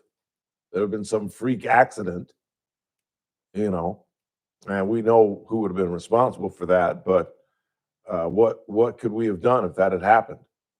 And I heard a lot of Democrats this morning saying that there's no way in hell that he is going to sit down, Putin is going to sit down with Zelensky, because he doesn't see them, as I've said, particularly when it comes to in terms of the 19,000 children that were stolen, he does not see Ukraine as Ukraine. He does not see them as an independent country, and he doesn't see Zelensky as a legitimate leader. So how does he sit down with him and give him the kind of credence that everyone is complaining that Trump just gave Putin, because we just met with a war criminal? But apparently, and I don't know if the White House is just blowing smoke up all of our dresses, but they are convinced that a trilateral meeting is almost inevitable and that these security guarantees are going to occur. And again, you know, it's unfortunate that we have this biased media and that Donald Trump can't get the credit for what he has done. You know, this thing went on for 3 years, all almost primarily through the Biden administration. And Joe Biden, Uncle Fluffy, or I should say the Biden staff, because now we all know that's who was running the White House, at least for the final 2 years, at least. And they did nothing. They did nothing. And now all the Democrats can do, as they find themselves once again on the wrong side of an 80-20 issue, where they were first fighting crime in Washington, D.C., now they're fighting peace. They're actually fighting peace with their obsession with the guy who is attempting to create peace, a guy who's done it successfully 4 or 5 times in 6 or 7 months all over the globe. And they are just so obsessed that they'd rather see this thing. I swear to God, I believe they'd rather see this thing break down and embarrass Trump than have Trump be successful and win the Nobel Peace Prize. I really believe that. And that is tragic. That is tragic. As I've talked about so many times, when I was growing up in the 70s and the 80s, there was bipartisanship. It ain't anything new. Are you kidding me? But as a country, as legislators, we always came together when it came to foreign policy. We always came together when it came to war. And then that broke with what? Vietnam. Vietnam. When liberal Democrats realized that they could ride that wave and get rid of Lyndon Johnson, because how many times have you ever seen in your lifetime fellow partisan politicians in the same party fighting the incumbent president? Because it was the first time we've ever been split on a war effort. We weren't even split on Korea, which was technically kind of a political science disaster, or political science, foreign policy disaster. We weren't even split on that. We were still in the 50s. We were still one nation under God. But now came the crazy 60s, and young men were like, no, I ain't going. And people were like, what? What do you mean you're not going? What do you mean you're going to Canada? What do you mean you're tearing up your card?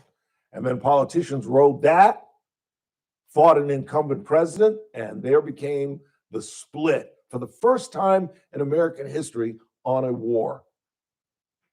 And now that split exists today. And it's Democrats that are fighting peace. Because whatever you want to say, at least he's trying. Do you realize, and no one is giving him credit because of the liberal press, he got all of Western Europe to come and fly to DC, sit down with him for a couple hours, get back on a plane, and go back to wherever they came from across the Atlantic. It's amazing. It's amazing. He sat down with Putin. They're saying he got took. What? What got taken? And if he pulls off this trilateral discussion, are you kidding me? They have no idea or sense of what diplomacy is all about. Because at the beginning and the end of the day, diplomacy is about sitting down and talking. When we come back, you'll hear from Carolyn Levitt, who will break down our position in terms of security guarantees. We'll do that right after these important words. News Talk 96.1 and AM 1180 KERN. With SRN News, I'm Keith Peters in Washington. Syria's state-run news agency says the country's foreign minister has held a rare meeting with an Israeli delegation in Paris. The Sana news agency says Foreign Minister Assad al-Shibani met with Israeli officials on Tuesday to discuss de-escalating tensions and restoring a 1974 ceasefire agreement. It said the talks were brokered by the United States, which has been pushing for Syria and Israel to normalize relations. Hurricane Erin is churning slowly toward the eastern U.S. coast and stirring up waves that already have forced dozens of beach rescues several days before the biggest storm surges are expected. On Wall Street, the Dow up by 10 points, the Nasdaq dropped 314. More details at srnnews.com. News Talk 96.1 and AM 1180 KERN. From the KERN Newsroom, your live and local news update on News Talk 96.1 and AM 1180 KERN. I'm Bill Robbins. A 34-year-old man has been arrested after a person was reported stabbed with serious injuries. According to the Kern County Sheriff's Office, it happened just before 2 o'clock Sunday morning. What are they Deputies saying? were called to the 42. There hasn't I been need to anything know? here for a while. It just says nice shirt, Ralph. Oh, nice So, yeah. shirt. Was Another identified bar, as a that's why. suspect. He was arrested and booked into the Laredo It was my jail. birthday He present, faces like 2 charges years ago. including attempted murder. A dog who was rescued from a chance of being euthanized will become a rescue dog himself. Nick Fuentes found him, first deciding to foster the dog, but ended up bonding with him. Fuentes is a volunteer with Kern County Search and Rescue. I'm Bill Robbins in the KERN Newsroom with news every half hour or when it breaks on News Talk 96.1 and AM 1180 KERN. Carpet Outlet Plus. Every day is sale day. No one can beat us, no one can touch us. You won't find better prices. Shop and compare.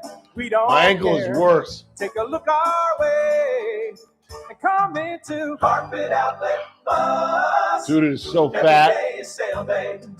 Oh no, Dad, I spilled juice on the carpet. I'm never playing golf We again. have stain-resistant carpet from Carpet Outlet Plus. Dad, look, he dunked his water bowl all over the new Although it's a good floors. weekend not to Everything play. is fine. We have brand new waterproof Buckle floors 5, from Carpet buckle Outlet 6. Plus. You can find So I'm everything staying Wayne you and the need boys for play family at proof 7 floor o'clock at in the morning. Bakersfield's best We're flooring done store. by Now 10:30. offering 1 year, no interest financing. Right when it Carpet Outlet starts to get Plus, hot. 3.5 blocks But west you of can 99 feel it on even at 7 in the Rosedale morning. Highway. Carpet Outlet It's already like 80-something degrees at 7 a.m. Yeah, it just feels wrong. Crazy.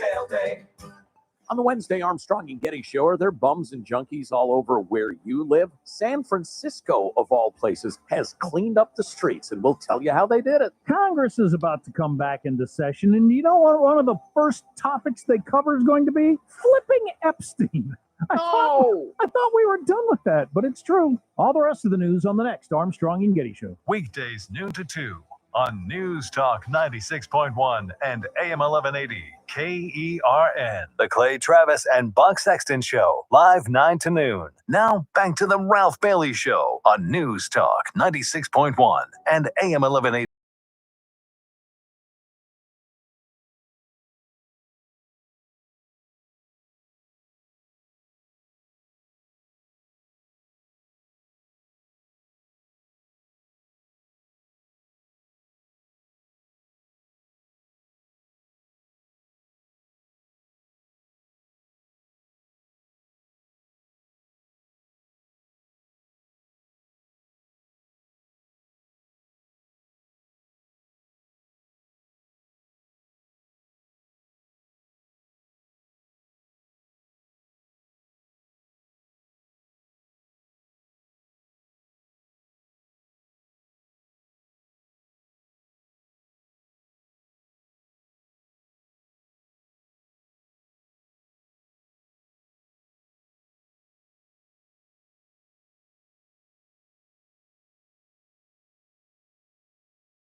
Siri, how old was Hank Williams?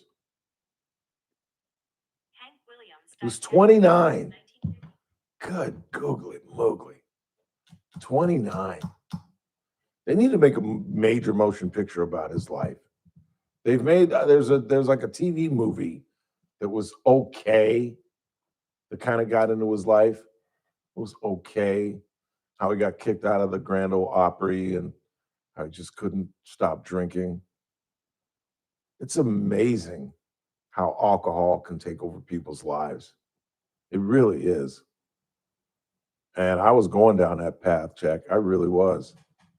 I was fat and drinking 3 or 4 drinks before dinner. I literally have like 2 or 3 drinks before dinner. I'd have like 2 drinks with dinner and then like 2 or 3 drinks after dinner. So what's that, like 6, 7, 8 drinks? And then the amazing thing that just blow, because now I have 3 drinks and I'm like, sweet Adeline, what time is it? And I'm hungover the next day like a dog with 3 cocktails. But the most amazing thing about that, having 2 or 3 drinks before dinner, 2 drinks with dinner, 2 or 3 drinks after dinner, I'd go home and make a cocktail. I am not lying. I'd go home, make a cocktail, have a couple bong hits, go to bed. That's why I never had a problem sleeping. I pass out every night. Good googly boogly. 842-5376, 842-KER, and Caroline Levitt. You know, I'm starting to believe, I am so impressed with Caroline Levitt, the press secretary of the White House, that, by the way, I'm going on one of my rants, so remember Caroline Levitt is where we started. By the way, speaking of press secretaries, has anybody been watching The American Prince, the JFK Jr. special on CNN? Now, Chris, if you were a curious young man, you would say, Ralph, how in the world did you get from press secretary to John Kennedy Jr.? Well, I feel like I can go with it, but you're right. How did you get there?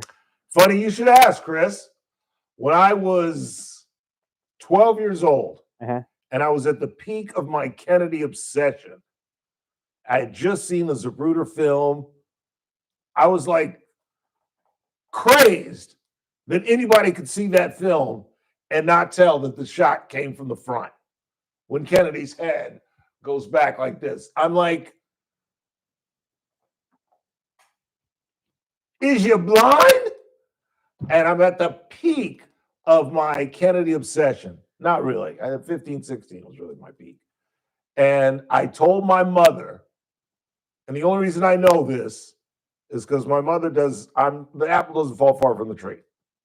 And my mother tells about a dozen stories when we were growing up, once, twice, 3 times a year to her friends, and just retell stories. And she tells the story about how, because this is why he was still alive, that I was going to be John Kennedy Jr.'s press secretary when he became president of the United States. And it's just funny to watch. CNN is doing a special. It's coming on. It comes on every night, Saturday nights at 9 o'clock. It's episode 3 coming up this Saturday, but on the life and times of John F. Kennedy Jr. And I don't think there's any question. I can't call it meet him, but I was in the same room with him in Atlanta at the 1988 convention. I covered it because I was working for a black newspaper, and Jesse Jackson had a big role in the convention. And I had just left Atlanta 4 years earlier, so it just made sense that Betty Pleasant, the late editor of the Sentinel, and I went down and covered it. And I was in the same room with him. And there's this old joke that a lot of black comedians say, that you can't look into Prince's eyes because you start like almost becoming gay. That's how I felt when I saw him up close. I didn't know he was as tall as he was. And I was like, damn, he's pretty. You know what I'm saying? I was just man. God, his hair is perfect. The suit fits immaculately. That's a beautiful freaking tie. And I bet that shirt is about $50. And look at the shoes. You could brush your teeth in those damn shoes. I mean, I was just up and down looking at this guy because I had admired his whole family, and I don't think there's any question in the world. I don't think there's any question in the world he would have been president of the United States at some point. I don't think there's any question in the world. He was just, that's why I'm watching this idiotic, because it's not very good, to be honest. I've read better books on him, but he was just kind of a knucklehead. He really was. And I hate to criticize the dead. My mother would smack me upside the head, but his demise is, I rest my case, Your Honor. They should have never taken off that night. He was supposed to leave during the day. He was running George magazine at the time, which was a nice effort. His dad would have been a journalist had his older brother lived, and he'd been the candidate to be president. And he had journalism in his blood. That's the most interesting thing about the documentary, is how they got that magazine George off the ground and what they were trying to do, trying to make it a Vanity Fair of politics. But he was just kind of a screw up. And I think that's just because he just wanted to be normal. And I don't think people like that can be normal. I think you have to accept the fact. It'd be like Muhammad Ali trying to be normal. You know what I'm saying? Ali accepted it. Ali accepted that I'm one of the most famous people on the earth. And when he encountered people, he went into his act. He did it with me. You guys have heard me tell that story where he came up to me and said, "What's your name?" And I literally stuttered for a minute. And I was like, "Ralph Bailey." And he said, "No, it's not. It's Joe Frazier. And it's the 15th round." He started punching at me. And I later found out, because I've seen clips of him, that he does it every time he meets somebody. It's like his shtick, because he accepted who he was. I don't think John Kennedy ever wanted to accept that he was like literally one of the most recognizable and coming from one of the most famous families in the world. Dude, run with that. You're born with a platinum spoon in your mouth, not silver, not gold, but platinum. You come from one of the most famous families in American history. You don't just come from a rich family. You come from one of those documented, rich, influential, famous celebrity families in the history of our republic. Run with that. I had the same problem with Dexter King. I get to Morehouse College, and I find out that Dexter King's just a couple of years older than I am. And so I'm like, well, what? Is he student body president? Is he head of some fraternity? No, he's a DJ. I'm like, what? Dr. King's son is matriculating at Morehouse College, and he's a DJ? You hear that spinning in the background? That's his dad spinning in his grave. He's a DJ. And here's John Kennedy Jr. running a damn magazine. What's the matter with you, son? Took him 3 times to pass the bar. Do you guys remember the New York Post headline? The hunk flunks. and then it's the hunk flunks, and then it's ellipse, ... again. Because it took him 3 times to pass the bar. Which isn't really that 3 times. Twice isn't that uncommon. 3 times to pass it is pretty. But New York and California obviously are the hardest bar exams you can take. But he was just kind of a screw up. I don't know. Really wanted to marry Daryl Hannah. His mother wouldn't let him. And I think that was part of it. He was under the umbrella of Jackie until she died. But I don't think there's any doubt that he would have been president. But anyway, believe it or not, I remember where this whole thing started. We were talking about Carolyn Levitt, who I truly believe, I was about to go on a ridiculous speculation rant, that's the reason Karine Jean-Pierre left the Democratic Party. I think she was such a bad press secretary, and I think they knew that. But then after a couple of months at Caroline Levitt, then it was like, oh my God, She was horrendous because Levitt is badass. She rarely reads. Corinne Jean-Pierre read everything she ever said at that podium. She's incredibly bright, Carolyn is. She is incredibly sharp. I don't know how she lost. She's really, really young. That's the only reason I think she lost a congressional bid in Rhode Island. But she's one of the best appointments that Donald Trump has made.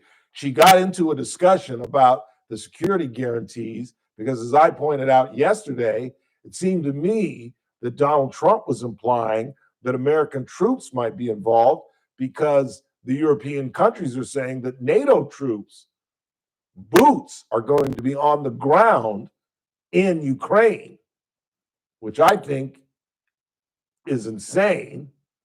I don't know what the hell's going to happen once a Russian soldier kills a United Kingdom soldier or a French soldier or a Finnish soldier or any one of the NATO troops. But here is the White House press secretary kind of clarifying the president's position on our role as a security guard.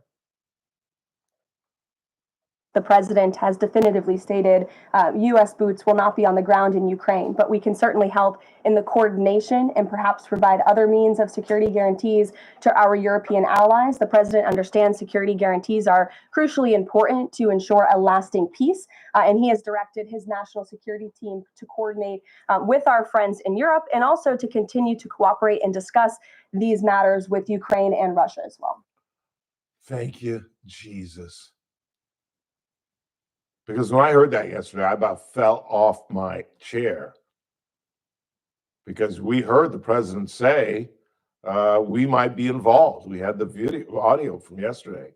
And the last thing he said is we might be involved. Thank God that, and we hope that he stays with that, because that's how it mostly happens. If you look through history in terms of our involvement in wars, it's kind of we get drawn in. Vietnam started with Kennedy. Actually, Vietnam started with Eisenhower. And then Kennedy added just kind of training troops who were training the South Vietnamese. And it got up to about 1,500. And then he was whacked.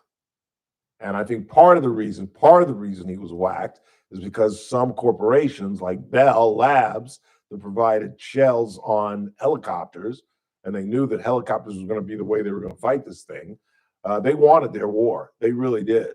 And I think they knew, the CIA knew that Kennedy was not going to commit to Vietnam. It just wasn't going to happen. That's easy for me to say. I could be incredibly wrong about that because the one thing that they were convinced about in the 1960s was this ridiculous, stupid theory called the domino effect, that if Vietnam falls, X falls, X falls, X falls, X falls, and next thing you know, they're marching down Main Street, USA. It's one of the dumbest theories ever, despite the fact that they all believed, as we believe now, and as history has proven, communism does not work. It simply does not work. You can't have a core of human beings in a society who are born in one station and never improve. That's the problem with communism. You are born in this status, and your great-great-grandchildren are born in this status. It doesn't work. Same thing with socialism.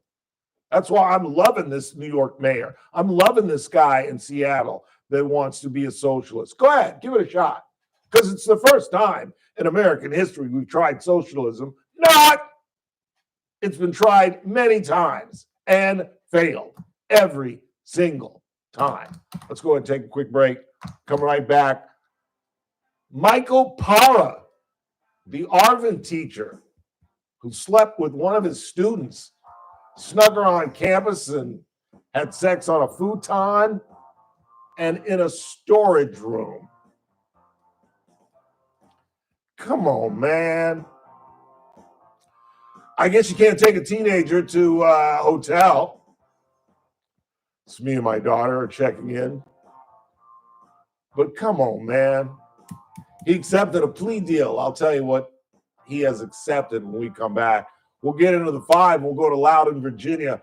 Talk about the 2 boys who were suspended from school in their junior year.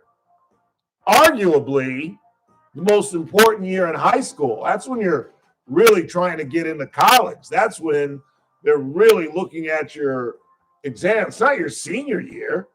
If you haven't figured out where you're going to college by your senior year, you're probably going to junior college. Not that there's anything wrong with going to junior college, but if you're planning on going to a 4-year school, your junior year is one of the most important years in high school. And these kids now have been suspended for 10 days at the beginning of the school year because they had a problem with a biological woman who identifies as a man hanging out in their bathroom. We'll unpack that as well. You're listening to The Ralph Bailey Show on Newstalk 96.1, AM 1180, KERN. We stream live at kernradio.com. News Talk 96.1 and AM 1180 KERN. The JR Show. So the city council moved forward the idea of renaming South H Street to Avocado, de Cesar Chavez. I don't know, whatever. Look, it's not the name that bothers me. It could have been Cesar Chavez. It could have been Martin Luther King Jr. It could have been Buck Owens. It does not matter. At a time like this, when we don't have the money, how are we going to spend, from what I'm told, over $1 million to do a street name change? It's just not the right time to do it. The JR Show. Weekdays at 2 p.m.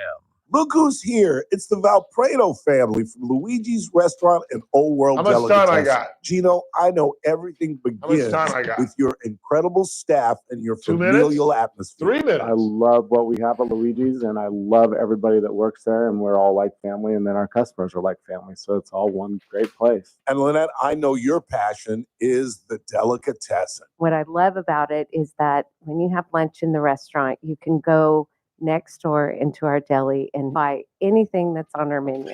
Our best sellers are the pasta sauce, Luigi seasoning, freshly sliced meats and cheeses, specialty food items, and of course, my passion, our wine shop. To see plenty of details and all the happiness at Luigi's, go to our social media at Shop Luigi's on Facebook or Luigi's Bakersfield on Instagram. Luigi's Restaurant and Old World Delicatessen, where friends meet. Cashback is not available on gas in New Jersey and Wisconsin. $5,000. That's the average amount of money people in the U.S. are now spending on gas in a year. $5,000. That's crazy. If you drive, you have to download Upside, the free app that gives you cash back every time you get gas. That's right. You can earn real cash back with Upside just by buying the gas you're already buying. You can literally start earning cash back today. I use Upside every time I fill up, and I've already made around $200-$300. You're putting gas in your car anyway. Why not get real cash back? If you like free money, download Upside. I'm saving the cash I earn from using Upside to help pay for a vacation later this year. Download the free Upside app now to earn cash back every time you buy gas. Use promo code PARTY5 to get up to a $5 bonus on your first tank. You can cash out anytime right to your bank, PayPal, or a gift card for Amazon and other brands. Just download the free Upside app and use promo code PARTY5 to get up to a $5 bonus on your first tank. That's code PARTY5 to get up to a $5 bonus on your first tank. This summer isn't just hot, it's historic. Flash flood warnings are at a 40-year high, and it's What do you not mean they slowing cleaned it out? down. Towns underwater, roads washed out. Oh, really? In every crisis zone, the same scene. Crowds standing in line, waiting for bottled water, waiting for food, waiting for someone to show up and save them. They tell you that help is on the way, but what if it's not? So he's going to let him tow What it. if help man? takes days or doesn't come at all? You think the system's built to protect you? They can barely handle one emergency, let alone dozens. I don't know about you, but I'm not going to be the one caught I wonder where he empty-handed. works. And right now, My Patriot Supply Where? is giving away 4 weeks of That emergency insurance food. place? Just go. I think so because they have a high turnaround rate of like new kids, and that I think when the car broke down was when they were kind of training them all. Supply. Claim your free 4-week kit today at mypatriotsupply.com. That's mypatriotsupply.com. You're listening to The Ralph Bailey Show. Catch me weekday morning, 6 to 9 a.m. on First Look with Scott Cox, News Talk 96.1 and AM 1180 KERN.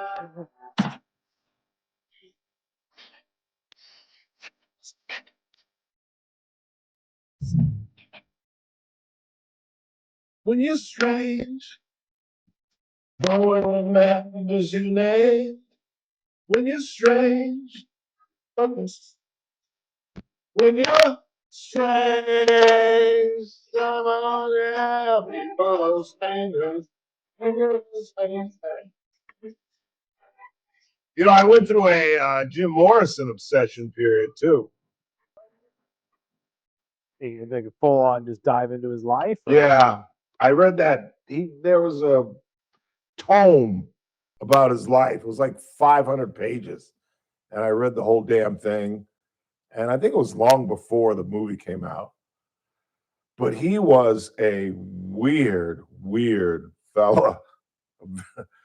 It's a great story how they met at UCLA and the whole bit, but he was interesting. As I mentioned, Michael Parr, the 44-year-old Arvin teacher, accepted a plea deal. He's getting he had sex with a 17-and-a-half-year-old girl. And what made the case interesting was the fact that she accepted blame.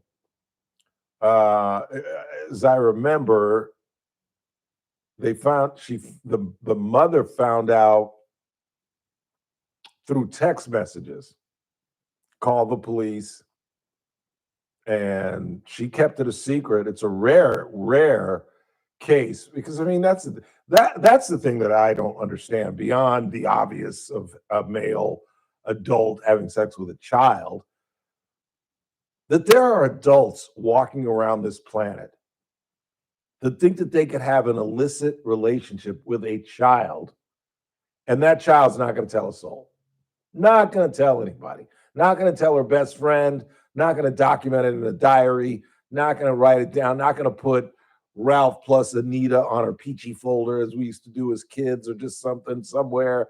Not going to be any hint. No way. Not going to happen. Well, she did. And then took responsibility.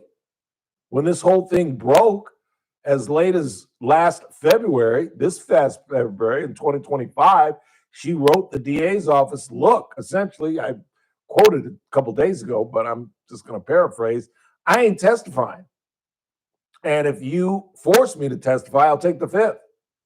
She said, I'm just responsible. I came on to him.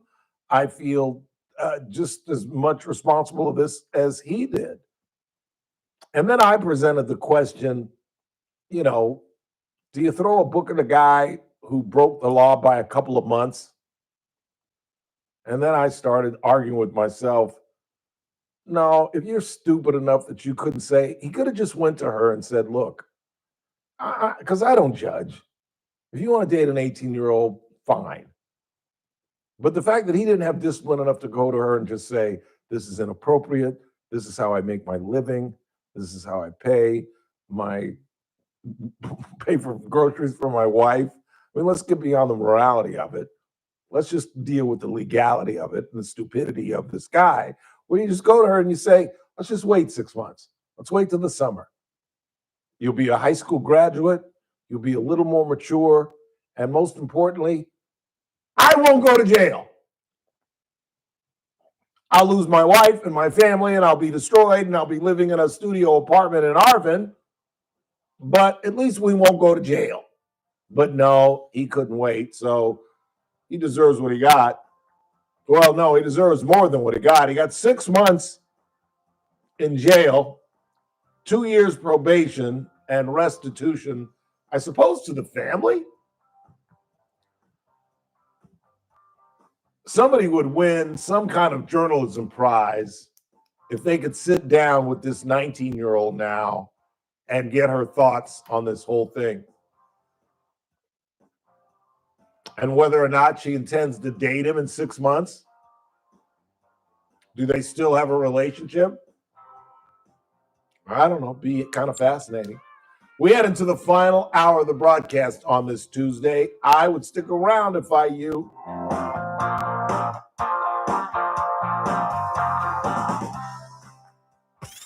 is AM 1180 KERN. Green Acres. This is 96.1 FM. Bakersfield. Online at KERNradio.com. News this hour from Town Hall. I'm Keith Peters in Washington.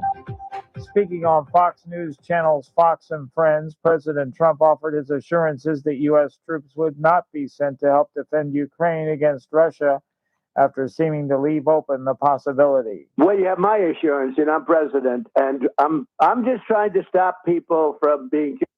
President Trump has enjoyed a big bump in the polls following his sit-down last week with Vladimir Putin. Bob Agnew reports. Insider Advantage says its polling indicates President Trump now enjoys 54% approval against a disapproval rating of just 44%.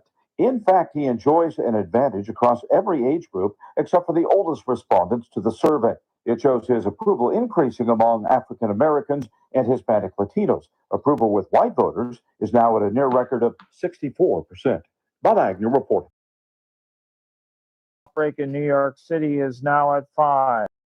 Is associated with the cluster. The outbreak in Central Harlem in late July. 14 people were hospitalized to the health department. The bacteria that causes Legionnaires had been discovered in 12 cooling towers on 10 buildings, including a city-run hospital. Officials say remediation efforts have since been completed on all the cooling towers. Julie Walker, New York. Authorities are investigating the cause of an explosion aboard a cargo ship that was leaving the port of Baltimore when it issued a Mayday call. Officials say no injuries were reported. The ship W. Sapphire was transporting coal en route to East Africa. On Wall Street, the Dow up by 10 points. More on these stories at townhall.com. Gain a global perspective and specialized skills that many of today's top employers are seeking with an MBA from University of Maryland Global Campus. Study online and complete your degree in just 16 months for about $21K. Choose from MBA specializations in global business, marketing, HR, finance, and more. No application fee if you apply by September 3rd. Learn more at umgc.edu. That's umgc.edu. Certified to operate in Virginia by Chev. Everybody is keeping an eye on the Fed and how an interest rate cut might affect gold prices. Gold has been hovering at around $3,400 an ounce for the last 2 months and is poised for dramatic growth with the next interest rate cut. If you have a qualified IRA or 401k, you could receive up to $10,000 in free gold and silver when you open your retirement account with Advantage Gold. Call 800-900-8000 now or visit AdvantageGold.com and get your free gold IRA guide. Consult with your financial and tax professionals before making investment decisions. Call 800-900-8000. From the KERN Newsroom, your live and local news update on News Talk 96.1 and AM 1180 KERN. I'm Bill Robbins. A 34-year-old man has been arrested after a person was reported stabbed with serious injuries. According to the Kern County Sheriff's Office, it happened just before 2 o'clock Sunday morning. Deputies were called to the 4200 block of Willow Trail. By the time they got there, the stabbing victim had been airlifted to Antelope Valley Hospital. 34-year-old Shane Fisher was identified as the suspect. He was arrested and booked into the Lerdo jail. He faces charges, including attempted murder. A suspect is in custody after a report of shots fired in a long standoff in the area near Grand Lakes Avenue and Ming Avenue. Police got the call a little after 7 o'clock Saturday night. The man reportedly ran from their vehicle and into the neighborhood. Investigators traced vehicle information and found the suspect lived in the 1400 block of Field Spring Drive. Officers arrived at the home at about 7:20 p.m. Called in SWAT, the bomb squad, and mutual aid from KCSO. Police report the suspect has been taken in. There are no other suspects, and the investigation is ongoing. Ray Mata Jr. has been sentenced to probation and jail time on gun and drug charges. The father of the 8-year-old Genesis Mata, who is charged with murder and child torture in his daughter's death, has been sentenced to 2 years probation and 70 days in jail on the gun and drug charges. He and his wife, Graciela Bustamante, are accused of torturing and killing his 8-year-old daughter. A dog who was rescued from a chance of being euthanized will become a rescue dog himself. Loki was a dog at Kern County Animal Services when he was 9 months old and time was running out. Nick Fuentes found him, first deciding to foster the dog, but ended up bonding with him. Fuentes is a volunteer with Kern County Search and Rescue. I'm Bill Robbins in the KERN newsroom with news every half hour or when it breaks on News Talk 96.1 and AM 1180 KERN. What do you think this is the army where you shoot them a mile away? You gotta get up close like this. Little bing, you blow their brains all over your nice Ivy League suit. It's the Ralph Bailey Show on News Talk 96.1 and AM 1180 KERN. Now make sure you leave the house when you make the call. You understand me? You hear me? Call from an outside line. I mean it. Call in or text to 661-842-KERN. That's 661-842-5376. Listen live at KERNradio.com. Now, the host you've been waiting all day for. Live from the KERN studio, here's Ralph Bailey. Final hour of the broadcast on this Tuesday, 19th day of August. It's the Ralph Bailey Show on News Talk 96.1, AM 1180 KERN. We're streaming live, KERNradio.com, broadcasting live for those subscribing on YouTube. Still lots to do on the final hour. We'll talk a little baseball. The Dodgers are wrapping up their 3-game series with the Padres. What am I talking about? What the hell am I talking about? You were all off today. Game 2 of a 4-game series with the Colorado Rockies after we absolutely threw away a really nice pitching performance. You know, if I were Yoshinobu Yamamoto, I might go on strike. They just don't do him right. This is about the 3rd time he's left in the 7th inning. He's one of the few pitchers that we have that can go 7, and he's left with a lead and not won the ball game. And there's sometimes where the saver gets the win because one of the bullpen pitchers loses the lead, and then another guy comes in and we take the lead back, and that guy gets the W. Although Yoshinobu, throw 80, 90 pitches and go 7 innings, and he gets no decision. Just not right. It's a 4-game series, and then we're off to San Diego for 3 down against the Padres, who lost last night, which made our 9th inning defeat even worse. We should be up 3, technically 4, because remember, we own the tiebreaker, so it's always one more game up than we actually are. So we're up 3, technically 2 in the loss column. But a great opportunity lost last night. Just not playing good baseball. And I'm telling you, there's going to be a change. They're going to move Teo from right field. I didn't think they'd do it immediately. I didn't think they'd do it tonight. You got to let Mookie get out there and take some fly balls again. But I think there's going to be a change. I can't see, playoff time, Michael Conforto in left field hitting 190. Just can't see it. And if Max doesn't come back at third base, we're going to be starting one of 2 rookies that are hitting in the 100s. And even if Kike comes back, I think he's hitting in the 100s. We're not completely healthy. That's the good thing. And I'm pretty sure Tommy Edman's going to come back. So you put Mookie and Teo in left, Mookie in right. You go with either Miggy or Edman, depending on who's pitching. If it's a left-hander, you go with Miggy. If it's a right-hander, you go with Edman, even though Edman's a switch hitter.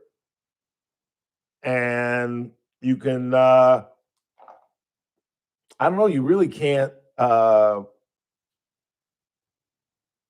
platoon if you put Teo in left.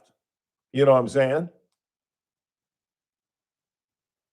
Because you can't sit Teo. No, we need his bat.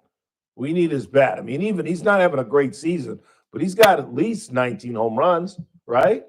Hey, Siri, How many home runs has Teo Hernandez hit this year?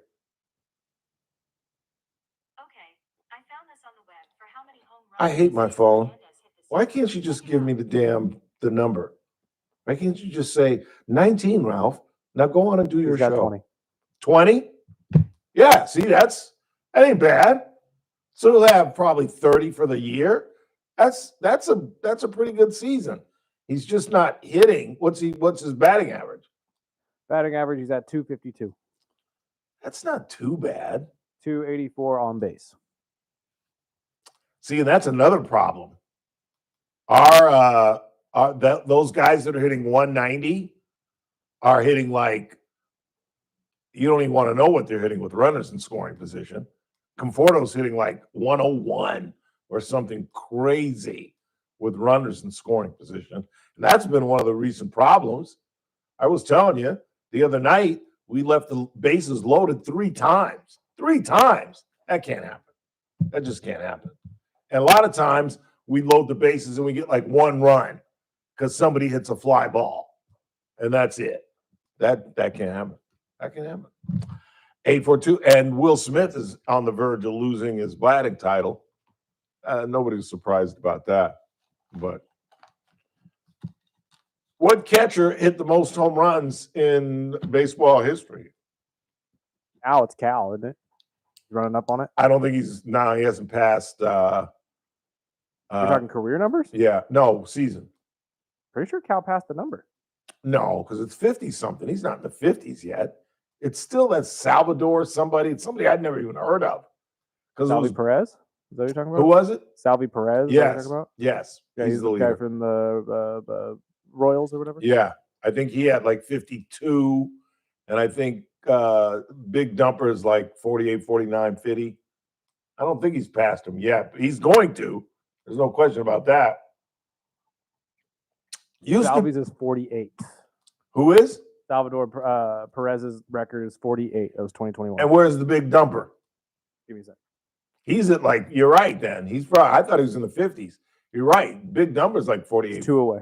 He's 2 away? Yeah. He's at 47 currently. And it used to be John Bench who held the record, I do believe, correct?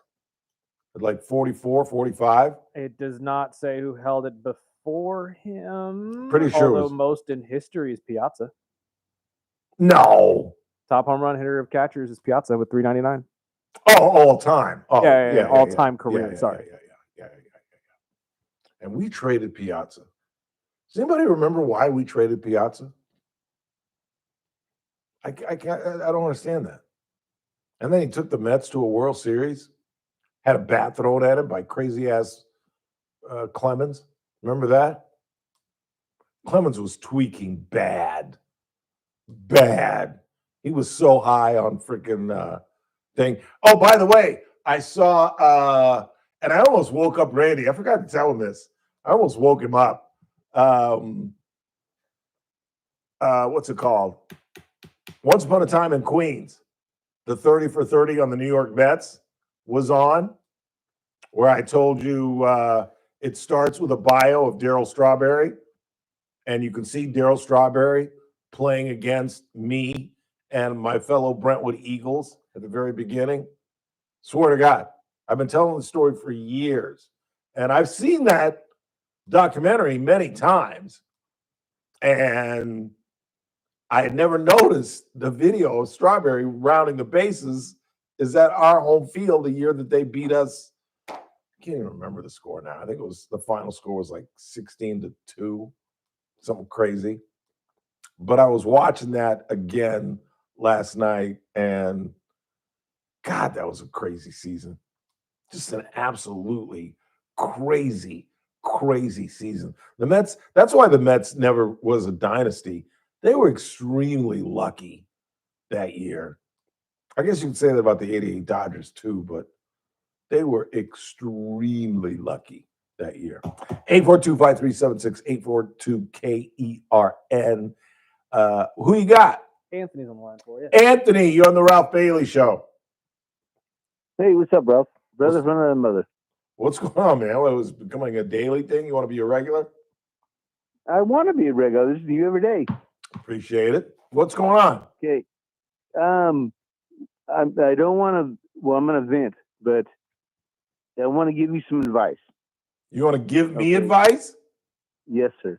Anthony, you really think I'd take advice from you? It's changed my life.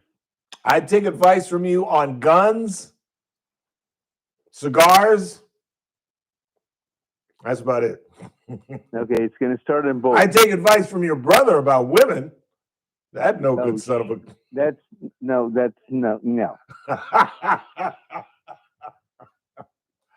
He certainly knows how to attract them. I'll give him that. Joe Leary is one of the great players of all time. He really is. Oh, he's a player. He is a player. He is a player. I've seen back in the day when we were all hanging out. For those who don't understand, I used to hang out with these kids when I was fairly young, and they were even younger. They were in their 20s. I was probably in my late 30s, and we hung out. I used to race up and down 17th Street trying to race my brother. And damn near beat him at 40. And you fell.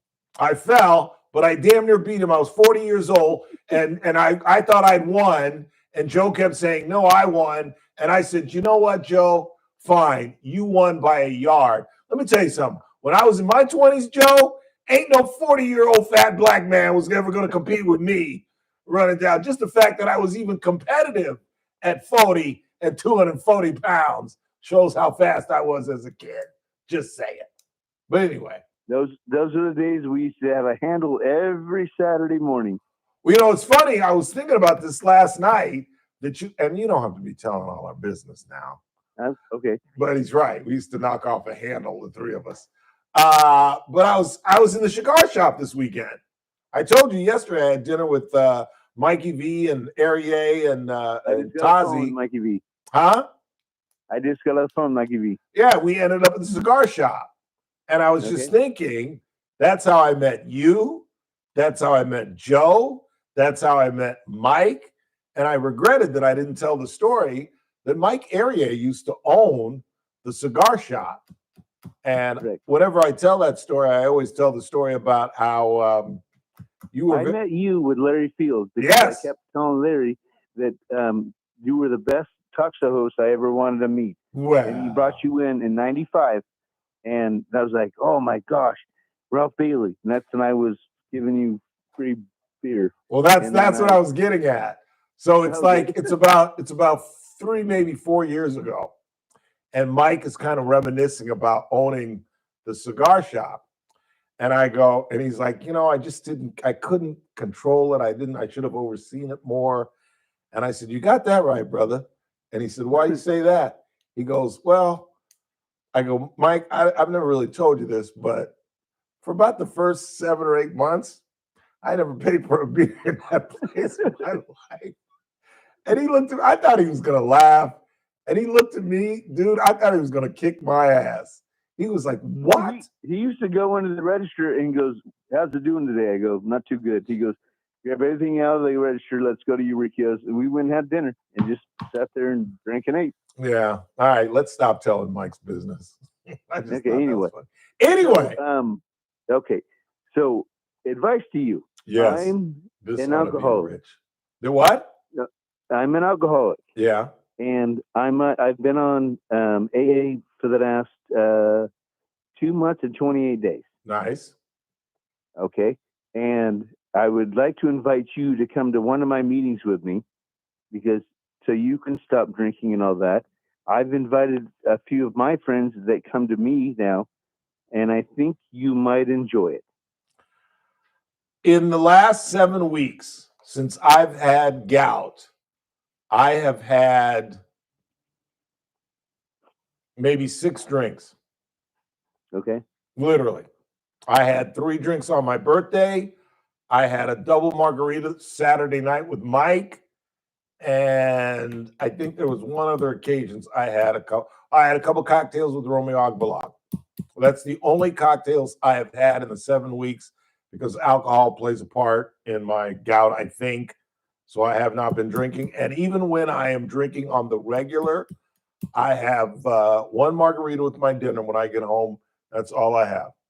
And when I go out, I have no more than 2 or 3 cocktails when I go out. And I very rarely go out. So I don't think I have a Have you problem. lost any weight? Yeah, have you not seen me? Go pull I up haven't seen you in YouTube. a while. Go pull up YouTube right now. Go to YouTube. You can look at me right Oh, now. no, I watch you on YouTube, yes. Well, then what are you asking if I lost weight, Anthony? No, you you knew look me. like I a was tiny 200. little- you I was look like a tiny 260 little black guy. pounds when you knew me. Have I lost weight? What's the matter No, with you look you? like a tiny little black guy now.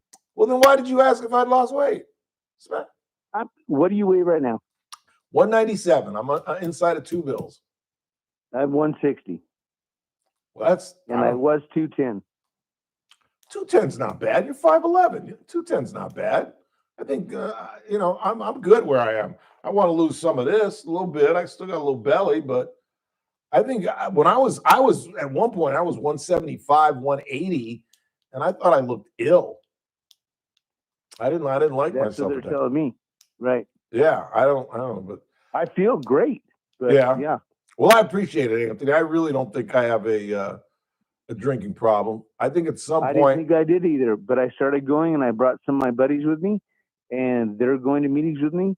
I thought I might invite you. It's only an hour, 45 minutes to an hour, and it's right down the street from your house, and I go 7 days a week almost. Wow. Well, good for you, bud. But I don't. I really don't drink that much. I just don't. I used to. You know it. We used to do it right. But I don't We drink. did it right, all right. Damn near killed me. Damn near killed both of us. But what are you gonna do? All right, man. I gotta fly. Thanks for the call. Thanks for the effort, and keep up the good work, Pop. Well, I'm happy for you. Thanks, bud. I really am. Okay. All right, man. We'll see you. Quick time out. Yeah, you know what I drink now? And I'm scared about my A1C. I've got a Chinese restaurant right across the street from me. It used to be where the liquor store is, next door to Subway. Yeah. I don't mean to bag on local restaurants. The Chinese food smells unbelievable. And it's horrible. Like I needed some change to do my laundry.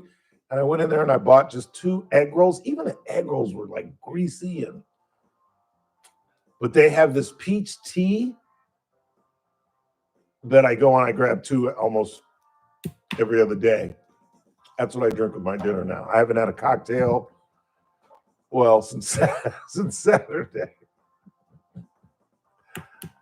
But I had one margarita at Mexicali and a Negro Modelo at the cigar shop.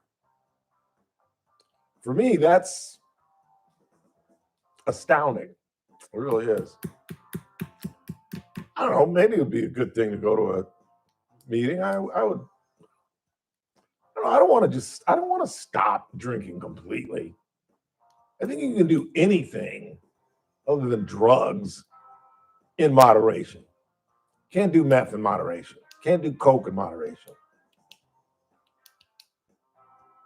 I won't want to talk about anything else, but quick time out. We'll check the board, see what you all are talking about. I got to get into this case out of Loudoun, Virginia. Really, really just think this is just another great position to put the Democrats in, where people are supporting the suspension of 2 boys who had a problem with a biological woman in their locker room. They get suspended, and the boys got suspended for 10 days at the beginning of their junior year. One of the most important years leading into college. Quick timeout. Coming right back. It's the Ralph Bailey Show. News Talk 96.1 and AM 1180 KERN. We're streaming live at kernradio.com. News Talk 96.1 and AM 1180 KERN. Start your day right. First Look with Scott Cox, 6 to 9 a.m. On the Wednesday edition of the First Look program, we'll talk a little medicine. I could use some more of that with our friend Dr. Vip Dev. We got a rare one-off birthday appearance from Dr. Corey Gonzalez and the news quiz with John Cox from the Californian, plus news, traffic, and weather. It's all happening 6 to 9 a.m. right here at KERN. First Look with Scott Cox, 6 to 9 a.m. News Talk 96.1 and AM 1180 KERN. With American Ceramics, do it natural stuff. With America Ceramics, do it natural stone. Looking for flooring? It's on sale at America Ceramics. Looking for kitchen countertops? It's on sale at America Ceramics. How about shower tile? Yep, that's on sale too at America Ceramics. At America Ceramics, everything you need to transform your space is marked down for the summer. From sleek stone surfaces to bold backsplash tiles, they have it, and it's all on sale. Bring your big ideas to America Ceramics at 4000 Fruitvale Avenue, or visit americaceramics.com to get started. But don't wait. Styles and savings are going fast, and this summer sale won't last forever. America Ceramics at 4000 Fruitvale Avenue, or visit americaceramics.com to get started. With America Ceramics, do it natural stone. King Door Company continues to set the standard in the garage door industry, and I'm here to tell you a few of the reasons why. First off, King Door carries Clopay garage panels and LiftMaster openers, so you're guaranteed quality and reliability well beyond the reach of most garage door companies, and it just gets better from there. King Door has a fleet of fully stocked service trucks with all the parts and tools to handle any job quickly and efficiently, and those trucks are manned by the most knowledgeable technicians anywhere. They have all the technical expertise imaginable and the most up-to-the-minute training available. In fact, King Door is so committed to training that they have the King Door Academy, a full-size, state-of-the-art classroom right on the premises with all the latest teaching aids, including working garage doors to simulate any installation, repair, or technique. Your garage door is a very important part of the safety, security, and look of your home, so don't trust it to anyone but King Door Company. Call them today at 397-2744. Stop by the showroom at 7450 District Boulevard, or check them out online at kingdoor.com. King Door Company, your company with the pride of a lion. Cashback is not available on gas in New Jersey and Wisconsin. $5,000. That's the average amount of money people in the U.S. Don't give me are a now score. spending on gas. Don't give me a score. No, there's no score. Emmett Sheehan is your pitcher. You got to start at 540. The free app that gives you cash back every time you get gas. That's right. You can earn real cash back with Upside just by buying the gas you're already buying. You can literally start earning cash back today. I use Upside every time I fill up. I've already made around $300. You're putting gas in your car anyway. Why not get real cash back? If you like free money, download Upside. I'm saving the cash I earn from using Upside to help pay for a Who do the vacation Padres later this play? year. Download the free Upside app now to earn cash back every time you still buy playing with gas. Use Giants? promo code PARTY5 to get up to a $5 bonus on your first tank. You can cash out anytime right to your bank. Yeah, they're 640. Amazon and other brands. Just download the free Upside app and use promo code PARTY5 to get up to a $5 bonus on your first tank. That's code PARTY5 to get up to a $5 bonus on your first tank. I'm JR Flores. Catch my show, The JR Show, weekdays at 2 p.m. Now, back to the Ralph Bailey Show.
I was in this room with John Kennedy Jr., and I promise you, seriously, I'm not gay. I'm really not. Well, no. And I couldn't take my eyes off the guy. I literally couldn't take my eyes off the guy. And I just remember like assessing his suit and looking, just thinking, how can this guy be so perfect? His hair is perfect. That's a beautiful tie. That's a great knot, just the way he tied the tie. That shirt, it's got to be Fitty Bones. The shoes were so immaculate. Just the way he worked the room, and you could look around and everybody in the room was looking at this guy. He said the same thing about Sinatra. That There's just some people that walk into a room and take all the air out. Final half hour of the broadcast. It's TRBS.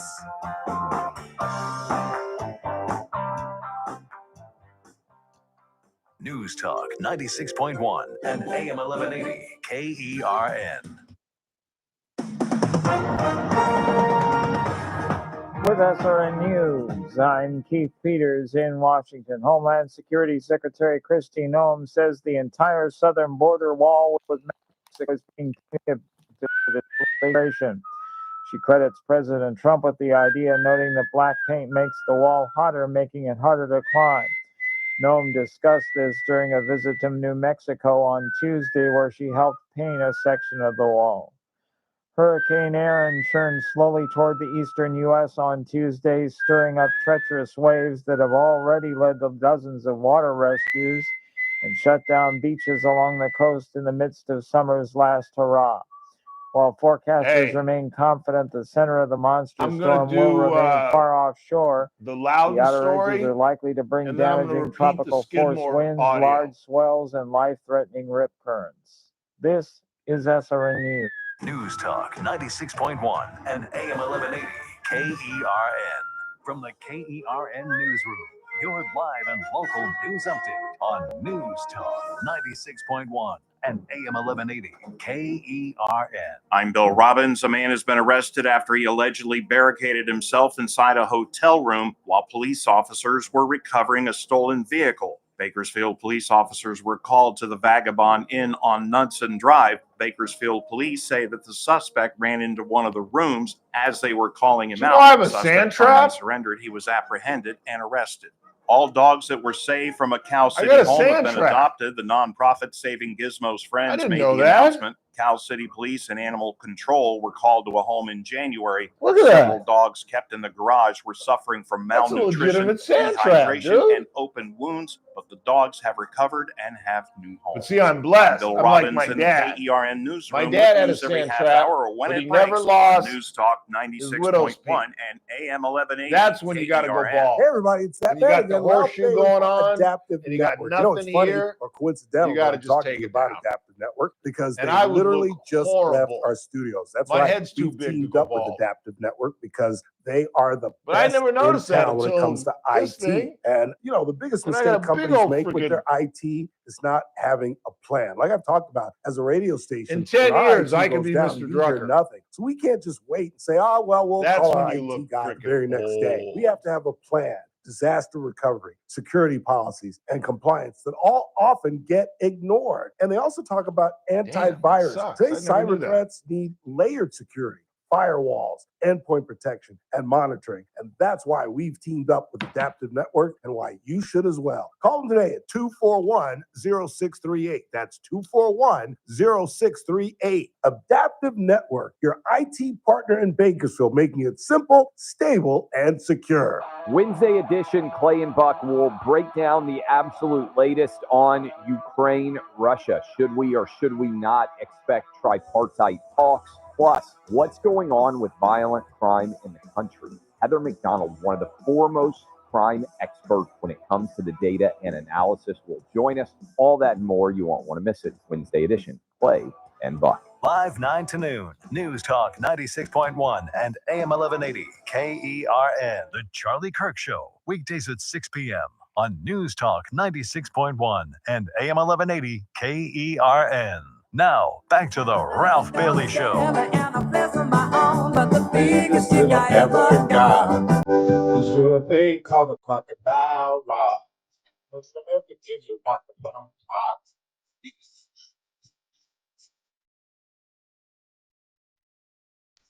Thanks to YouTube, I just discovered that I have a sand trap.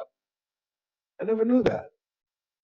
Because nobody's going to walk up to you and say, Ralph, you're losing your hair on the back of your head. And you're never going to look in the mirror and try to go like this.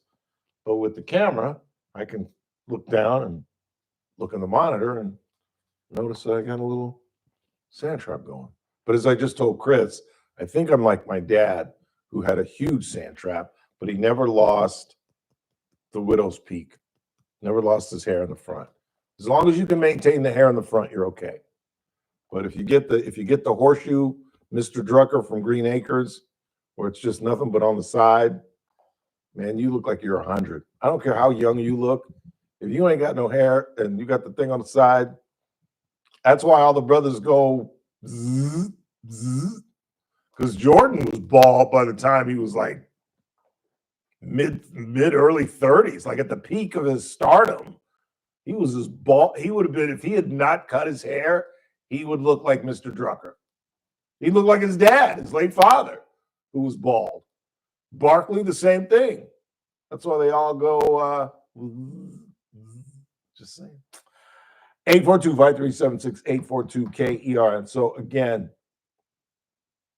a biological female in Loudoun County, a public school, went into the boys' bathroom.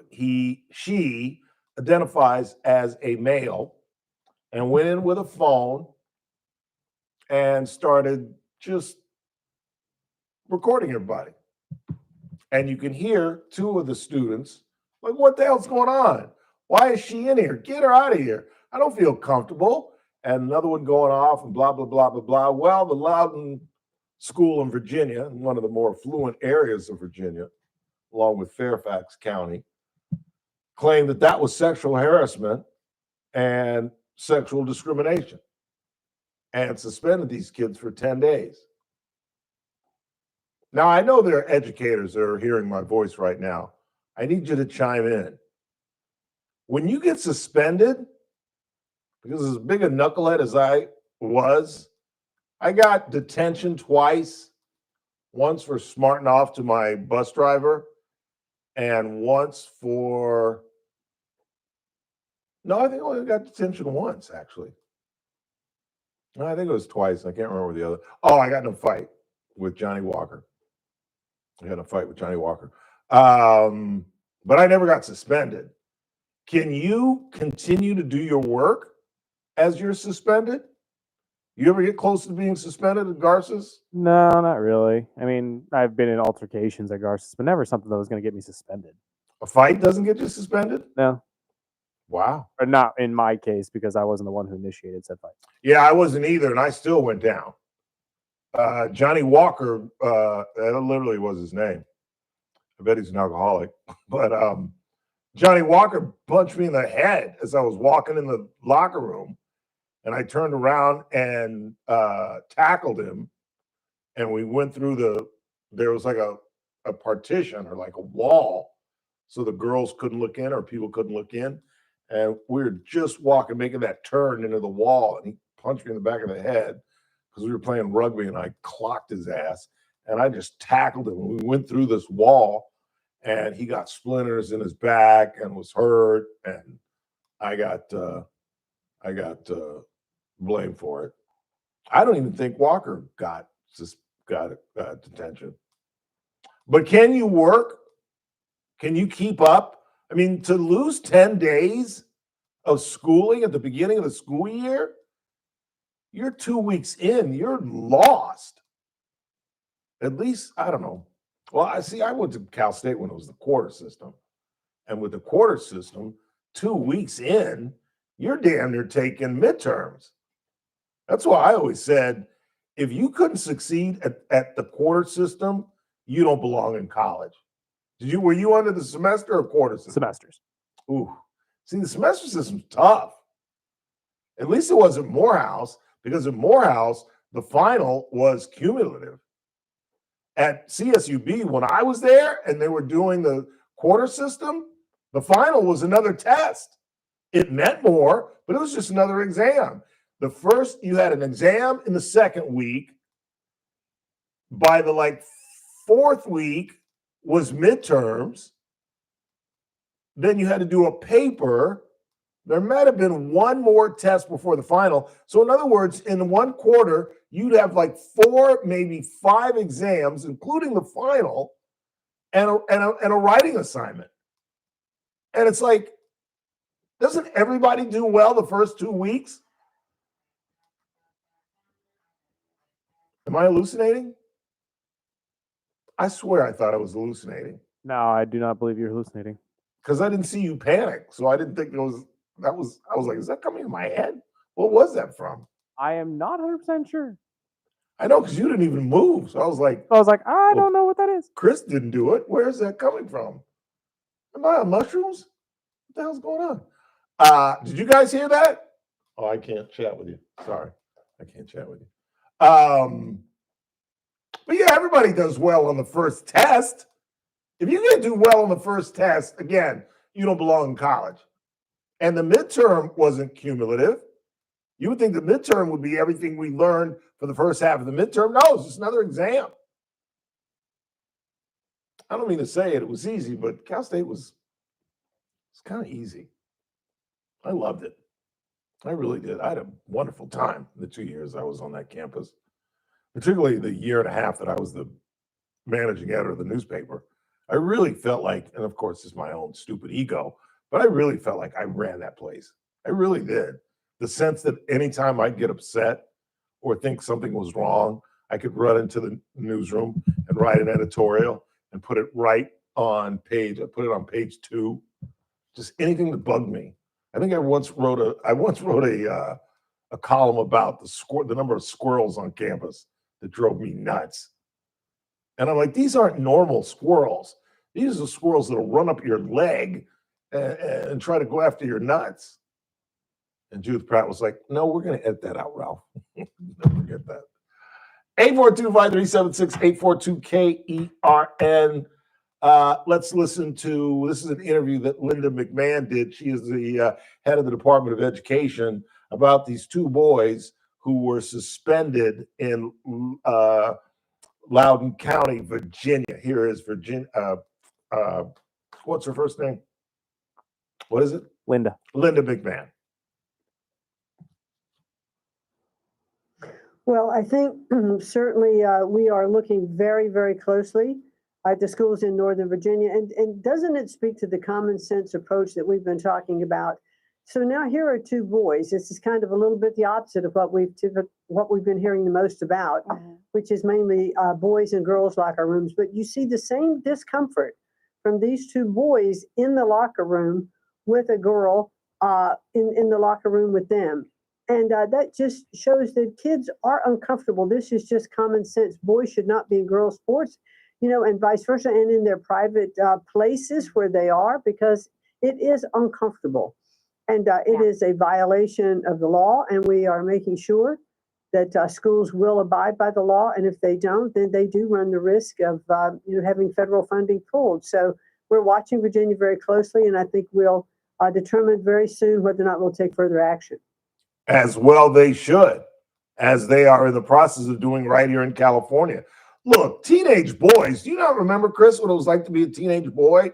Teenage boys freak out if their mother walks in the room and they're getting dressed. Oh, yeah.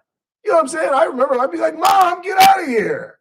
She's like, boy, I used to wipe your behind. I don't care. Get out of my room. I'm getting dressed. Let alone a teenage girl. And she's right. We normally deal with the biological male who identifies as the female who is walking in on girls, which is, I think, even more traumatic. We've talked about it. These girls, you know what it's like to be a woman. I don't, but y'all do. Some of y'all do. Where you're dealing with, all just kind of growing up and your body changing so drastically. And we're not even dealing with the competition yet. We're not even dealing with that in terms of this issue. We're just dealing with, just as Linda McMahon said, just the common sense of a biological female in a male locker room or vice versa. It makes no sense. And once again, you've heard me say it almost every day, the Democratic Party is defending the 20% argument. It's an 80-20 argument. And they're on the 20% side. And that's why we're going to make history. We being the Republicans, make history in the midterms. And again, Trump is technically a first-term president, even though he's served his second term, obviously. But he's coming in as a first term because he skipped administrations. And technically, as I've said, you got to go back to 2002, the last time a first-term president won the House That was after 9/11, when George Bush's approval rating was out the roof. And I think that it's not a matter of, and by the way, did you see those numbers either at the top or the bottom of the hour where Trump's approval rating now is skyrocketing, even among minorities? People like the idea of a president working on peace. And that's another 80-20 issue where the Democratic Party is actually fighting peace. They're criticizing the president for meeting with a man who is waging war on a nation. And I don't even like his take. His belief that somehow Ukraine started this thing, somehow that Zelensky could stop this thing, but at least he is doing something. And I'm telling you, bringing in Western Europe was amazing. You're not going to hear that in the national media. You're not going to hear that on television. You're not going to read that in the newspaper. But to get all those people in one room, that sent a huge message to Putin. And they're insisting, they are insisting that Putin has agreed, all but agreed, to a trilateral meeting. And they've even are now talking about a position, a spot. Budapest, Hungary is where they're suggesting that this thing will take place. I still got to maintain I'll believe it when I see it. I'll believe it when I see it. Because I still don't believe, you can't really convince me that this man truly wants peace. I think he is buying time. I don't think he gives a damn about one Russian, whether they die, and how he expects to gain 80% of a country that he's only gained 20% and cost over 1 million lives to do that. Maybe the logic has seeped in, and maybe he does want to just run like a thief and call this a victory. He could easily do it. They got the Donbass. Crimea is solid. Thank you, Barack Obama. Call it a victory. Now, it's going to get funky when NATO starts demanding those 19,000 children come home. And do you know how this was led? This was led by a letter Melania Trump gave to the president to give to Putin, asking him, for God's sakes, return the children. I don't see that happening. Again, you know me, glass half empty, but I don't think people perceive how Putin sees Ukraine. That is Russia. I don't think it was a coincidence that one of the higher ups in the Russian delegation was wearing a CCCP t-shirt, which essentially it means in Russian USSR, the Soviet Union. And that's what Vladimir Putin wants. In my terms, he wants to put the band back together. Let's go ahead and take our final break of the night. I'm excited to go home tonight, Chris. Why is that now? Big TV night at the Bailey home. Love and Hip Hop.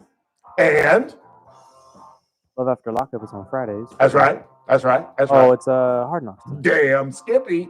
Although it's a bad season. It's a bad Hard Knocks season. Buffalo Bills, one of the most boring teams in football. No really big names beyond their quarterback and maybe James Cook, their running back. Who were you the one told me that he signed?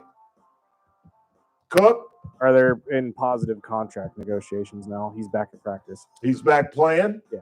I think no, I'm sorry. He did sign. Yeah, he signed. He signed? Yeah, if I remember correctly.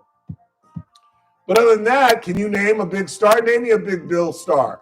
Mar Hamlin's probably the closest thing, but he can't Damar say Hamlin? star. Yeah, but he's not a star. Joey Bosa, if he's even. Oh, I forgot they got Bosa, but he's kind of a shell of himself. I was shocked that he ended up with them.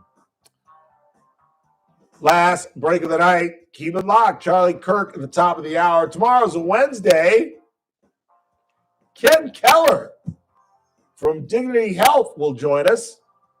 I've told you about a program that they are doing with Morehouse Medical College, located right next door to my father's alma mater, Morehouse College. We'll tell you how we are trying to improve the number of physicians in the community. And of course, it's Wednesday, so our federal agent Howard Marcus will join us. And don't forget, I'll call him right now because Ken can only do 4 o'clock. So I got to contact Howard and move him to 4:30. Final break of the night. You've been listening to the Ralph Bailey Show on News Talk 96.1 and AM 1180 KERN, where we're streaming live at kernradio.com. News Talk 96.1 and AM 1180 KERN. On the Wednesday Armstrong and Getty Show, are there bums and junkies all over where you live? San Francisco, of all places, has cleaned up the streets, and we'll tell you how they did it. Congress is about to come back into session, and you know what one of the first topics they cover is going to be? Flipping Epstein.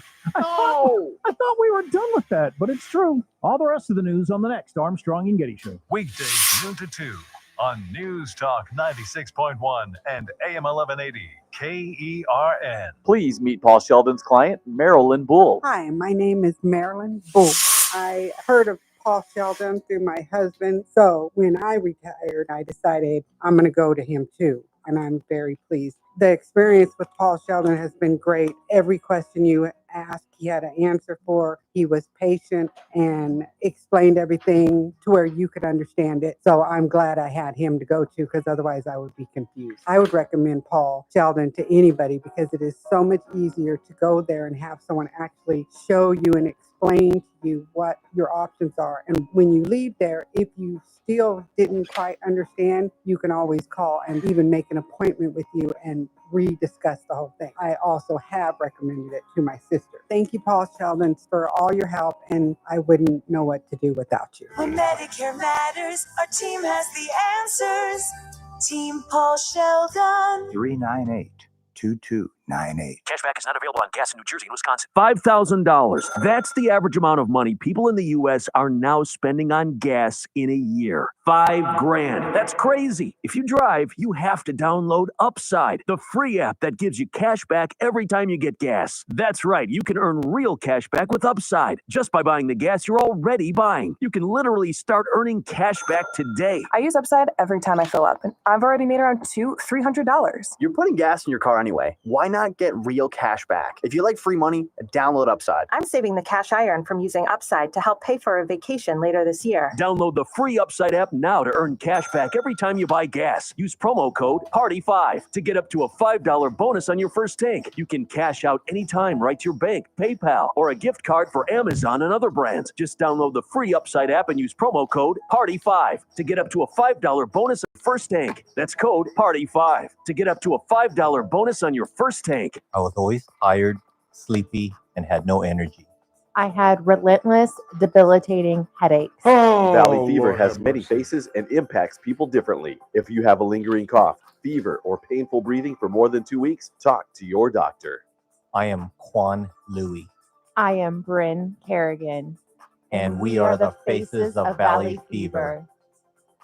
Visit KernPubHealth.com to learn more. Mark your calendars Saturday, October 11th for the 6th annual Bakersfield Brunch Fest at the Kern County Fairgrounds. Your all-inclusive ticket gets you access to an assortment of brunch bites, paired with bubbles and mimosas, beer, wine, cocktails, and spiked seltzers too. Bakersfield Brunch Fest is brought to you by Mango Cart. There are a limited number of early bird tickets at a major discount on sale now. Go to BakersfieldBrunchFest.com. Secure your spot for a brunch experience you'll never forget. Bakersfield, you can brunch with us. The Armstrong and Getty Show, weekdays noon to 2 on News Talk 96.1 and AM 1180 KERN. Now, back to the Ralph Bailey Show.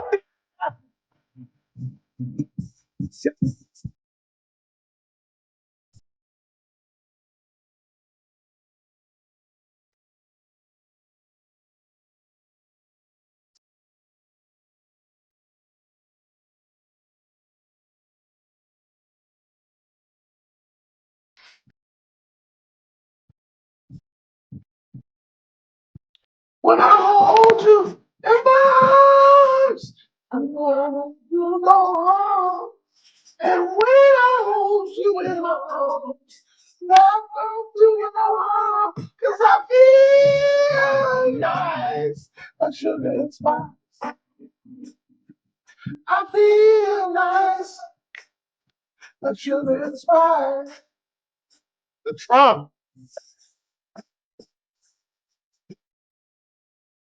812-537-6812-KERN. What do you got on the board? Ralph, Caroline Levitt is 27 and her husband is 59. You could still bag a 30-year-old. If I had his kind of money. She's a beautiful girl, too. She's not 27, is she? I thought she was a little older than that. God, how old do you have to be to run for Congress? I thought it was like 20. Hey, Siri, how old do you have to be to run for Congress? Okay, I found this on the web. For how old do you have to be to run for Congress? Really? I have to like read it? You can't just tell me. No person shall be a senator, shall not be established. The delegates voted on June 12th to set a minimum age of 30 for the Senate and later added a minimum age of 25 for serving in the House. Okay. Hey, Siri, how old is Caroline Levitt? Hey, Siri. Sorry, guys. How old is Caroline Levitt? Caroline Levitt is 73 years old. She's 73. Hey, Siri, how old is Press Secretary Caroline Levitt? Caroline Levitt is 73 years old. All right, that's enough. I don't know why I'm not believing you. She's 27, really? She is, I mean, think about that. A 27-year-old, what are you having, a heart attack in there? Migraine, but yeah. Do you have those constantly? Constantly, no, but I get them every so often. It's been kicking in since 4:30. You don't have like the Kareem Abdul-Jabbar ones where you see like the white light and the whole bit? Yeah. Do you really? Yeah. Wow. I'm shaking right now, like literally. You have the whole Terrell Davis, Kareem Abdul-Jabbar ones? I didn't know that. Yeah, I'm hurting right now. And you see the white light too? Wow. I thought you were dying. That's awful. The gal should see. Man, I wish the camera was on Chris. I should turn it around. Should I get up and turn it around?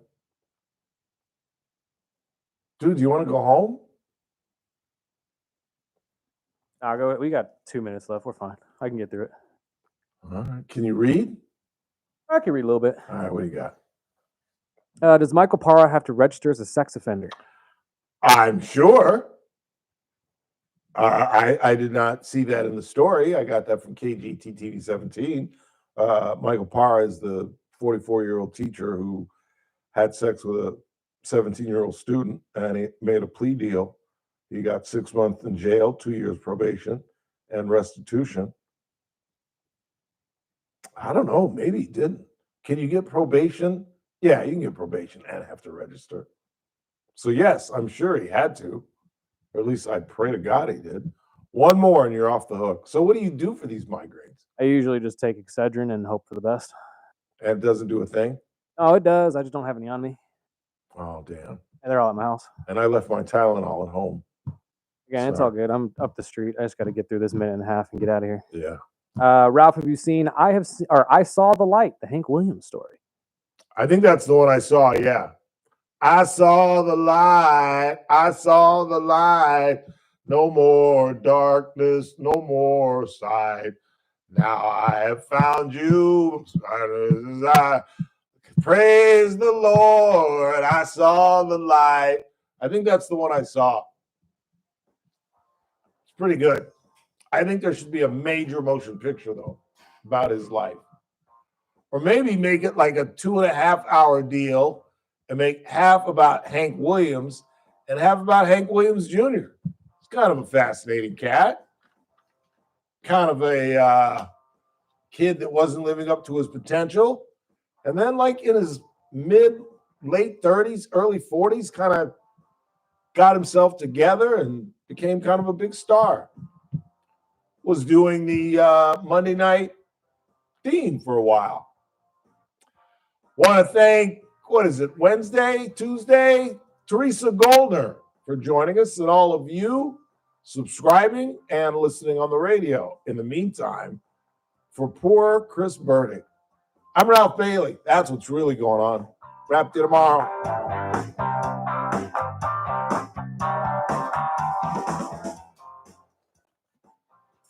This is AM 1180 KERN Green Acres. This is 96.1 FM Bakersfield. Online at KERNradio.com. News this hour from Town Hall. I'm Keith Peters in Washington. President Trump apparently has an eye on the afterlife as he pursues peace between Russia and Ukraine. White House correspondent Greg Clugston reports. The president told Fox News he's trying to end the Russia-Ukraine war, at least in part, because he wanted to go to heaven. And White House Press Secretary Caroline Leavitt doesn't think he was joking. I think the president was serious. I think the president wants to get to heaven, as I hope we all do in this room as well. However, the New Testament book of Ephesians makes clear that salvation is the result of grace through faith, not by works. Greg Clugston, Washington. A federal judge in Miami has dismissed part of a lawsuit against Florida's alligator Alcatraz. Correspondent Julie Walker reports. U.S. District Judge Rodolfo Ruiz writing late Monday in a ruling that claims the detainees at the facility don't have confidential access to their lawyers or to hearings in immigration court were rendered moot when the Trump administration recently designated the Chrome North Processing Center near Miami as a site for their cases to be heard. Civil rights attorneys were seeking a preliminary injunction to ensure alligator Alcatraz detainees have access Hey, you to want to their blow this lawyers off? or can get a hearing. You want to blow this I'm off? Julie Walker. All right, man. Syria's state-run news agency says the country's foreign minister has held a rare meeting with an Israeli delegation in Paris. The Sana news agency says Foreign Minister Assad al-Shibani met with Israeli officials on Tuesday to discuss de-escalating tensions and restoring a 1974 ceasefire agreement. It said the talks were brokered by the United States. On Wall Street, the Dow by 10 points, but the NASDAQ dropped 314. More on these stories at townhall.com. Thanks for tuning in. We all hear the radio ads about the IRS. They tell you to be afraid, to be scared, and they try to frighten you into calling.